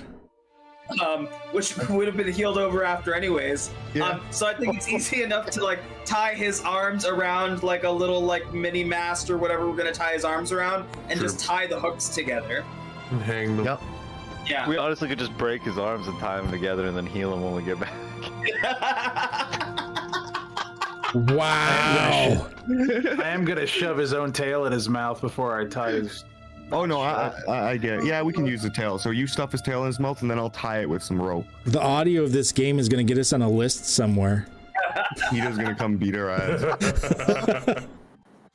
I mean, he's still alive because I have a spear and he looks really good. I want a shish kebab so bad. Yeah, here's a challenge to PETA. So they're torturing a squirrel, dude. Do you hate us? He's a warrior. He's fine. I'm assuming we've rested again before arriving. Yeah. Everyone can have a long rest if you want. It was like a good like 14 hours, but by the time you finally like docked and got into the city. So go ahead and set yourself with another long rest. Oh, this fucking squirrel, man. So This is the best part. now that Jimbo's taken care of, what do you guys think we should do here? Like, should we go to the post office? Should we go question other people? Like, It's a city. Let's go get drunk. It's the best way to scout out things. There's people there, but yeah, I'm here for it. We don't even know where this Is this a post city office that we've visited before? Any of us have visited before in the past? This is our planet, I thought. Yeah, this is where you came from. Yeah. You lived in this okay. city. So, do we know where the I post say we office just. is? Why don't we go ask Derek if he has any information? I'm down to go talk to Derek. Fucking Derek! He owes us pizza.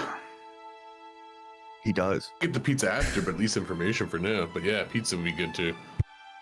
Might take time to wrangle the pizza up, yeah. Both are equally important, yeah. Pizza a little bit more. Don't we Okay. need to take a piece of cow with us for Derek so he can fulfill our contract? Yeah, we should take a cow. Are the cows still alive? After 4 months, unfortunately, you no longer have any of the cows. Two of them were eaten, and one of them was strapped with explosives and used as a diversion. Damn. We'll Do we tell have him we any- were kidnapped and so were the cows. Do we have any parts of the cows left? Like maybe a skull? Yeah, you'd have some skull, like a couple of skulls and bones and stuff left over. We're just gonna take a skull with us. No, bring all the skulls, because then we can prove to Derek that we actually did our job. You would have like 2 of the skulls, because once again, one of them was blown up. Yeah. I'd love to see it. Okay, so you take a couple of like cow skulls, and head into town. Derek's still manager. Yeah. So with that, getting to you're heading straight to the Generic Adventuring Guild. Yeah. Okay. So with that, you head to the Generic Adventuring Guild. Once again, you've got the rather plain whitewashed walls. It's got the sort of like a Wattle and Daub, but even somehow cheaper than Wattle and Daub. And you've got adventurers going in and out. It actually looks like a new group of newbies had just finished their like introduction thing. So a lot of them were walking out with these like different colored tickets and meeting their various underaged middle managers that are so desperate they haven't left the guild and stuff like this. And over in the corner with a bunch of purple tickets, you see a group of young-ish but burly adventurers standing with Derek.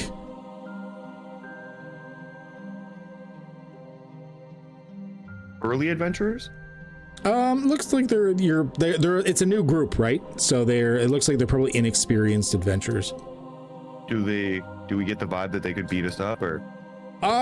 You're not too sure. Like, one of them's pretty big and burly. You figure he's like the barbarian of the group, but everyone else is pretty fresh. Like, the warrior's gear is like pristine leather armors. Like, it doesn't look, he's got a sword out, doesn't look like it has any notches in it or anything. You know, the archer's got like a full thing of arrows, and the quivers are all like pristine without any scratches from drawing arrows on them.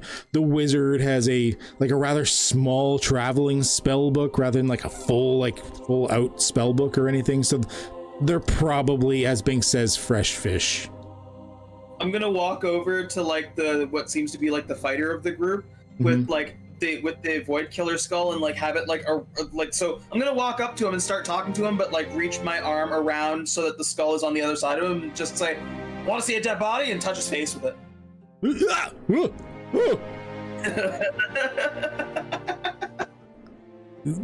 not do that. It is unusual to see dead things in town. Oh, you got my heart flutter, friend. Are you a part of the group as well? Do you have a purple ticket? I don't know what we are now. Did we get a ticket when we got a green ticket. We got a green ticket, yeah. And you see Derek's off to the side, like talking. It looks like he's talking to what you think maybe the druid. Like he's wearing like some sort of leaf garment with like antler horns and shit. This guy that Girth just scared. What is he? Is he like what race?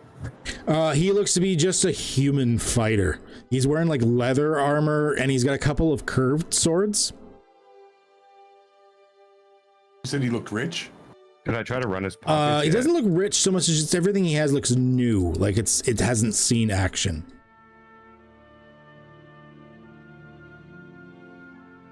So what did you mention you wanted to do?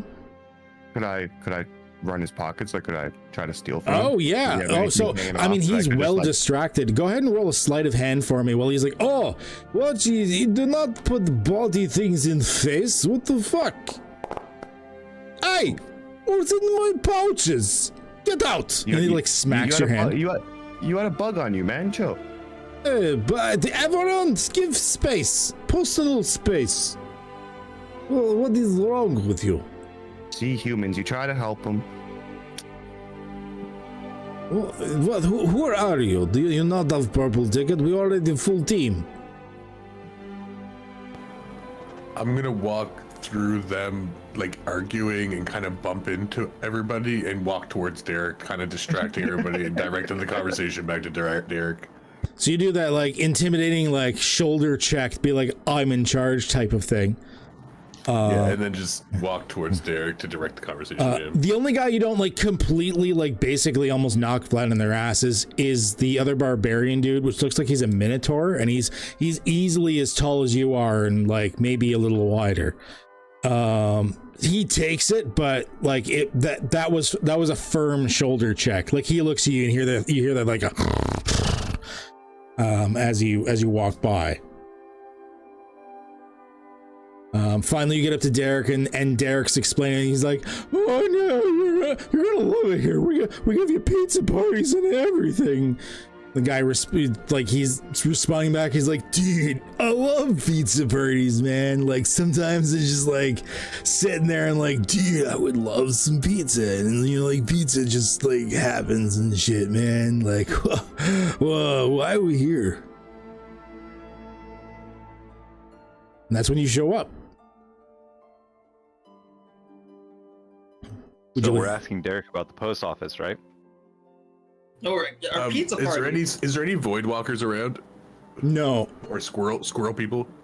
No, you've never seen those before till you entered space. You think they live somewhere else in this crystal sphere in the solar system, but not on your planet. They're very alien looking. Yeah, I definitely asked to speak to Derek in private. Hey, well, welcome guys back. And he pales a bit as he's seeing you guys walk up to him, especially Irithmos, like you like towering over him, like putting him in shade. And he's like, I thought you were dead. Yeah, I kind of gave up on you. Oh, what's up, guys? Where's our 6 copper, Derek? Where's our pizza, Derek? Oh, hey, well, Food. What do you know about the post office, Dylan? he tries to like straighten himself up. You know, he's had like 4 more months of experience of this. He's like, well, where's the cows, dude? Buddy? Thinks he's just gonna pull a cow out of his satchel and throw it on the desk. There's your cow. One of the skulls. Oh, I mean, we kind of needed them alive. It was kind of the quest, was to bring the cows alive back to the farmer. You didn't say alive. Yeah, the writ did not say alive. It also didn't explain that monster in that cave, Derek. Oh, there was a monster in the cave. Oh, that explained why they had to send in one of the alpha teams, I guess. They didn't really check it out too good. I've eaten at least 6 digits today, Derek. Where's my fucking pizza? 6 digits, so like 1 million? What? I'm gonna like spit like I've been just holding on to a thing like the bone from the finger in my cheek this whole time. I'm gonna spit it on the floor. He looks at you, he turns a little more white, he looks up and goes, oh, that makes sense, and just like loses his lunch right there on your shoe. So while he's puking, can I run his pockets? Yes, you can. Run those pockets. You like gingerly go over and be like, you okay, buddy? Go ahead and roll a sleight of hand for me. At advantage.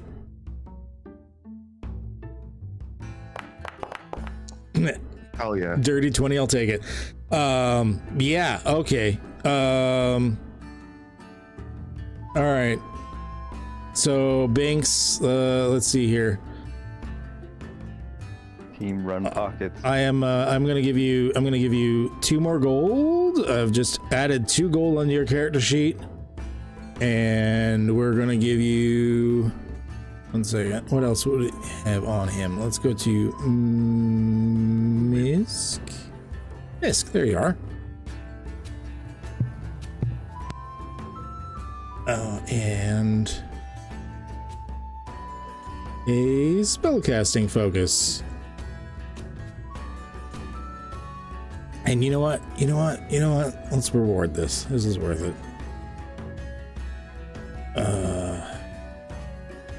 And a pearl worth 10 gold pieces. Nope, not 120. 10 gold pieces. There we go. Hell yeah. As I pull my hand out of his pocket, I just look over at Inhale Thor and I'm like, that's how you do it. Oh, thank you. Binks, right? Yeah, thank you for holding me up there. Oh, you're a good person. You need to have a stronger stomach, son. Well, that's why I'm not an adventurer. That's why I do the middle management. So, about that copper and the pizza. Oh, well, the copper, right. I'll just and he's like looking for his money pouch.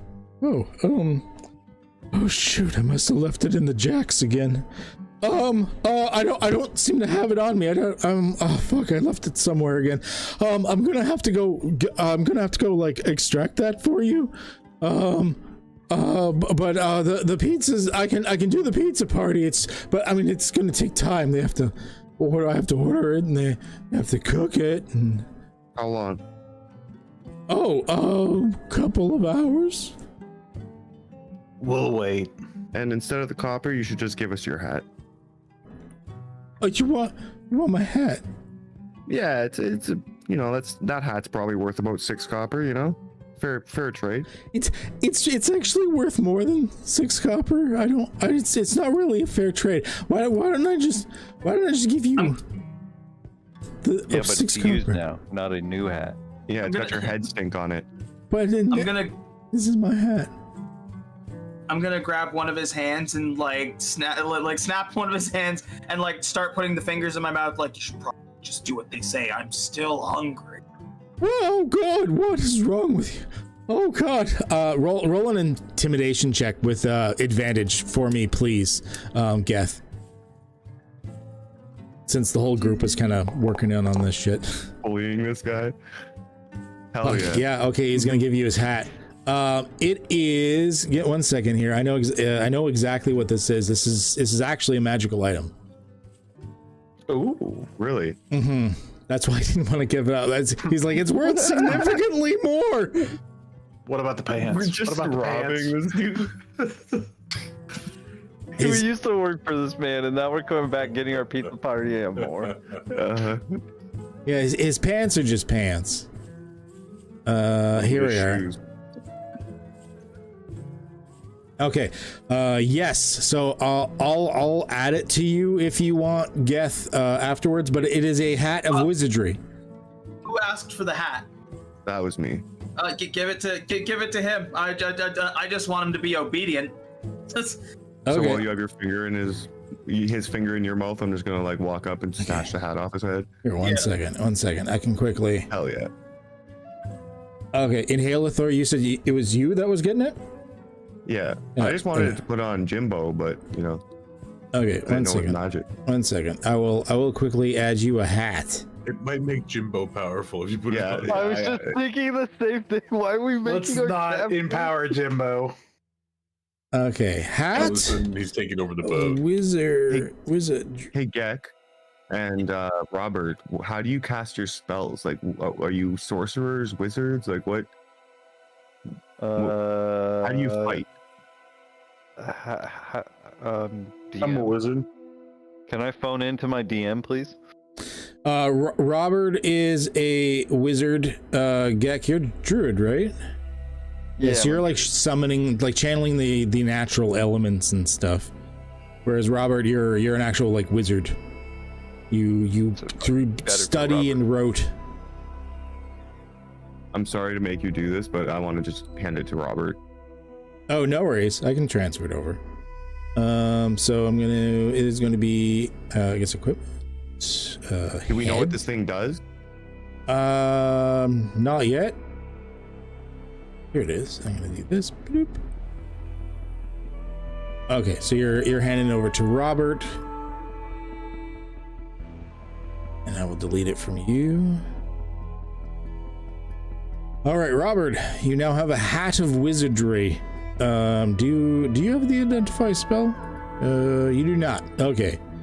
So right now you don't know what it does. You can detect. Do you have detect magic? You don't have detect magic. Okay. It's a hat. We know somebody who knows what it does. Oh, hey Derek, what does this hat do? The hat? The hat. Yeah. You said it's worth more. Why is it worth more? Well, I mean, I really like it back. I mean, it's sentimental. Oh, fuck it. All right. I mean, you can use it as a spell casting focus, like a wand, or an orb, or an amulet, or a staff, or a totem, or a ring, or a component pouch. We know Crystal sphere. Right, sorry, I get a little sidetracked on that. Also, you can attempt to just once in a while you can attempt to just cast a cantrip that you don't know, but you can try it anyways.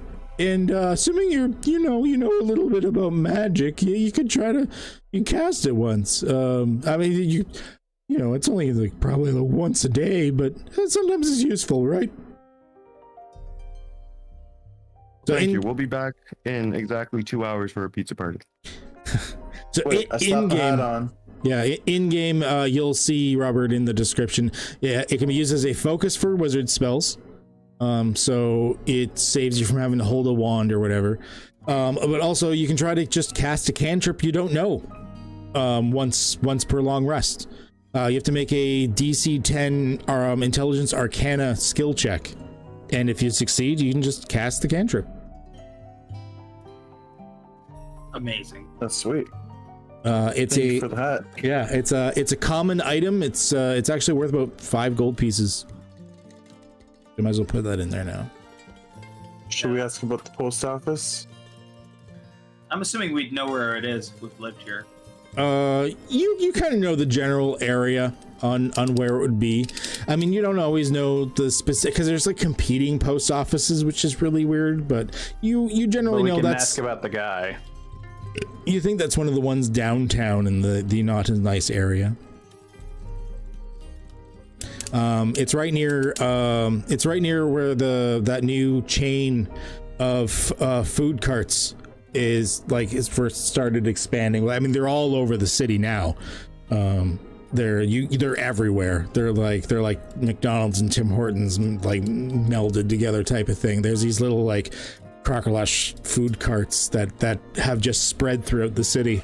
But you know that in that area is where it started, is where the post office is. The legacy of Crocolash Man lives on. Yeah, all right, boys. Go ahead. Let's head to the post office. Let's head to the market, then come back. Let's go get some mail. Okay, so you want to head to the market first, then? Do we want to eat pizza first and then go to the post office? We might be able to get some info on this wizard guy we're going after. They gotta order the pizza and stuff. I thought we were gonna go take care of this and grab the guy before the pizza party, or while they're getting the pizza party ready. Well, what's the plan at the post office? Because isn't our navigator at a slave camp? That's the post office. Post office. The post office is this? Oh god. Yeah, your buddy Jimbo was putting 2 and 2 together as slave camp and post office. So shouldn't we know a little bit more about the guy we're going after first, or do we want to just charge in there? I want to crack a skull or two, man. Yeah. Like, how much research do we really need to do? I haven't killed a human in 4 months, so. I don't mean to interrupt. It's me, Derek of the middle management again. I don't mean to interrupt, but I don't know what this talk about the post office is, but you have been gone 4 months and you haven't actually like completed a quest yet. I mean, you still work for me technically? But shouldn't you be doing jobs? Do you have any jobs? Oh yes. There's an exciting one here. Guarding a bakery for the next 3 days. I just whip a bag of sand in his face. Like, do you not even open it? Just like the bag, like push. Yeah. Okay. Hard pass, Derek. I quit. Oh, No, but contract. I'm gonna take the quest. I'm just gonna take the paper and tell him I'll do it. Oh, good. I see. He points at Gath. Oh, he's such a joker. Yeah. By the way, I think one of you just broke my nose. Oh, it's bleeding really badly. Can we ask him about the task at hand, boys? You ask him about what, sir? Away. Does he know anything about the Void Walkers? Void Walkers? What? What are you talking about? Knows nothing. What? Or is that a type of dungeon monster? Yes. Oh. We found these Void Walkers in space. What space? You mean like a big room? And, like the bag of holding. Oh, bags of holding. Yes, I understand completely. Well, thanks for accepting the quest. The bakery is expecting you in a couple of hours, and we can have the pizza party first, and then they just need you to guard the place for the next couple of days. Is the bakery making our pizza, or is? No, the pizza place is doing that. Can the pizza place bring it to the bakery while we're guarding? Sure. Is that where you want it? You didn't want it here? No, we want it here, and then I'm gonna whisper to Euro that hey man, we're not actually guarding no bakery. Food. Come on, Euro, let's go to the bakery. I'll buy you a roll or something. Oh, good to hear that. No, thank you. Anyways, I gotta go deal with the purple team here. They're a new team as well. They gotta what's this? Oh, okay. They need to escort the guards Why would they have to guard the guards? This doesn't make any sense. All right. I'll see you. So where do you want the pizza? The bakery? Wait. Whose guards are they guarding? They're guarding the town guards. Apparently there's some sort of protest going on against owning pets in the city. And the guards are guarding against the protests, but the guards feel threatened, so they've hired adventurers to guard them against the protesters.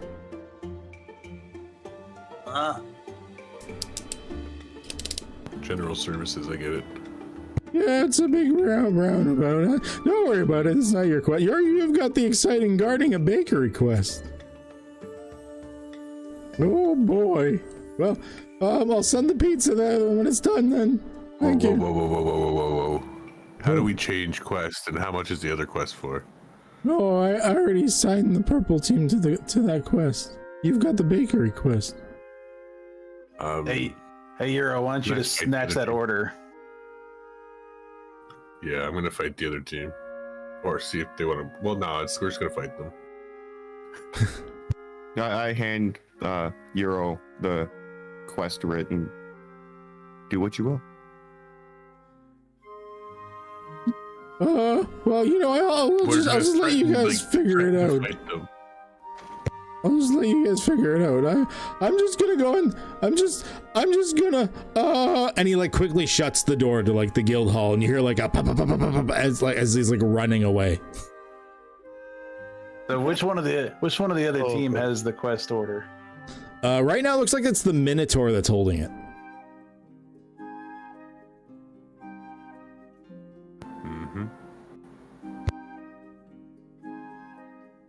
Are you going up to him at all? Yeah, I'm just gonna like slowly dip my blade in poison and walk by him and slice him a little bit. Oh shit! Wow! Shit! My No octopus talking. with me, right? Oh god. Okay. Prison style. So, it is nearing the time when we would be ending anyways, and I think I need to set something up. Because, for no reason at all, we might be having a situation about to happen which ought to be really fun. So, what we're going to do is I think we're going to wrap it up here tonight before you just randomly start, like, hamstring poisoning a Minotaur in the middle of, like, town square. As I think that is a normal good stopping point for all RPGs, because that's what normally happens in D&D, right? You guys are fucking brutal. Eating your prisoner. No. Snap into a Slim Jimbo. Oh my god, that was good actually. Yeah. Okay. We're gonna move on. We'll deal with benefits and stuff afterwards. I really like where this is going, but I think I suddenly need to make a map and some stats for something. Because shit's about to get real, I think, all of a sudden. So we're going to deal with that next week. I want to thank everyone that came out for this episode of The Stars Are Made of Magic, or TSA Mom, apparently is how it ended up being abbreviated to. So it's been super fun. Once again, everyone here is also a streamer.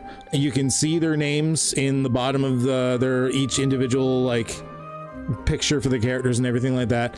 Check out their various like Twitch channels and everything like that, which probably have their social links in them and everything as well. They're all awesome shit. So thank you everyone for joining. Check them out. I will also make sure in the descriptions of the videos when it goes up on YouTube, there will be a link to the Friendo community. If you're also a streamer or content creator and you need to start doing some social networking, or you just want some really cool people that like to apparently eat other people as friends, then the Friendo group is there for you. Apparently. As long as your digits are tasty. As long as your digits are tasty. A lot of fucked up shit goes on. Lava too. Heated in the lava, but it's really good shit. So check out all those links, etc., all that good stuff.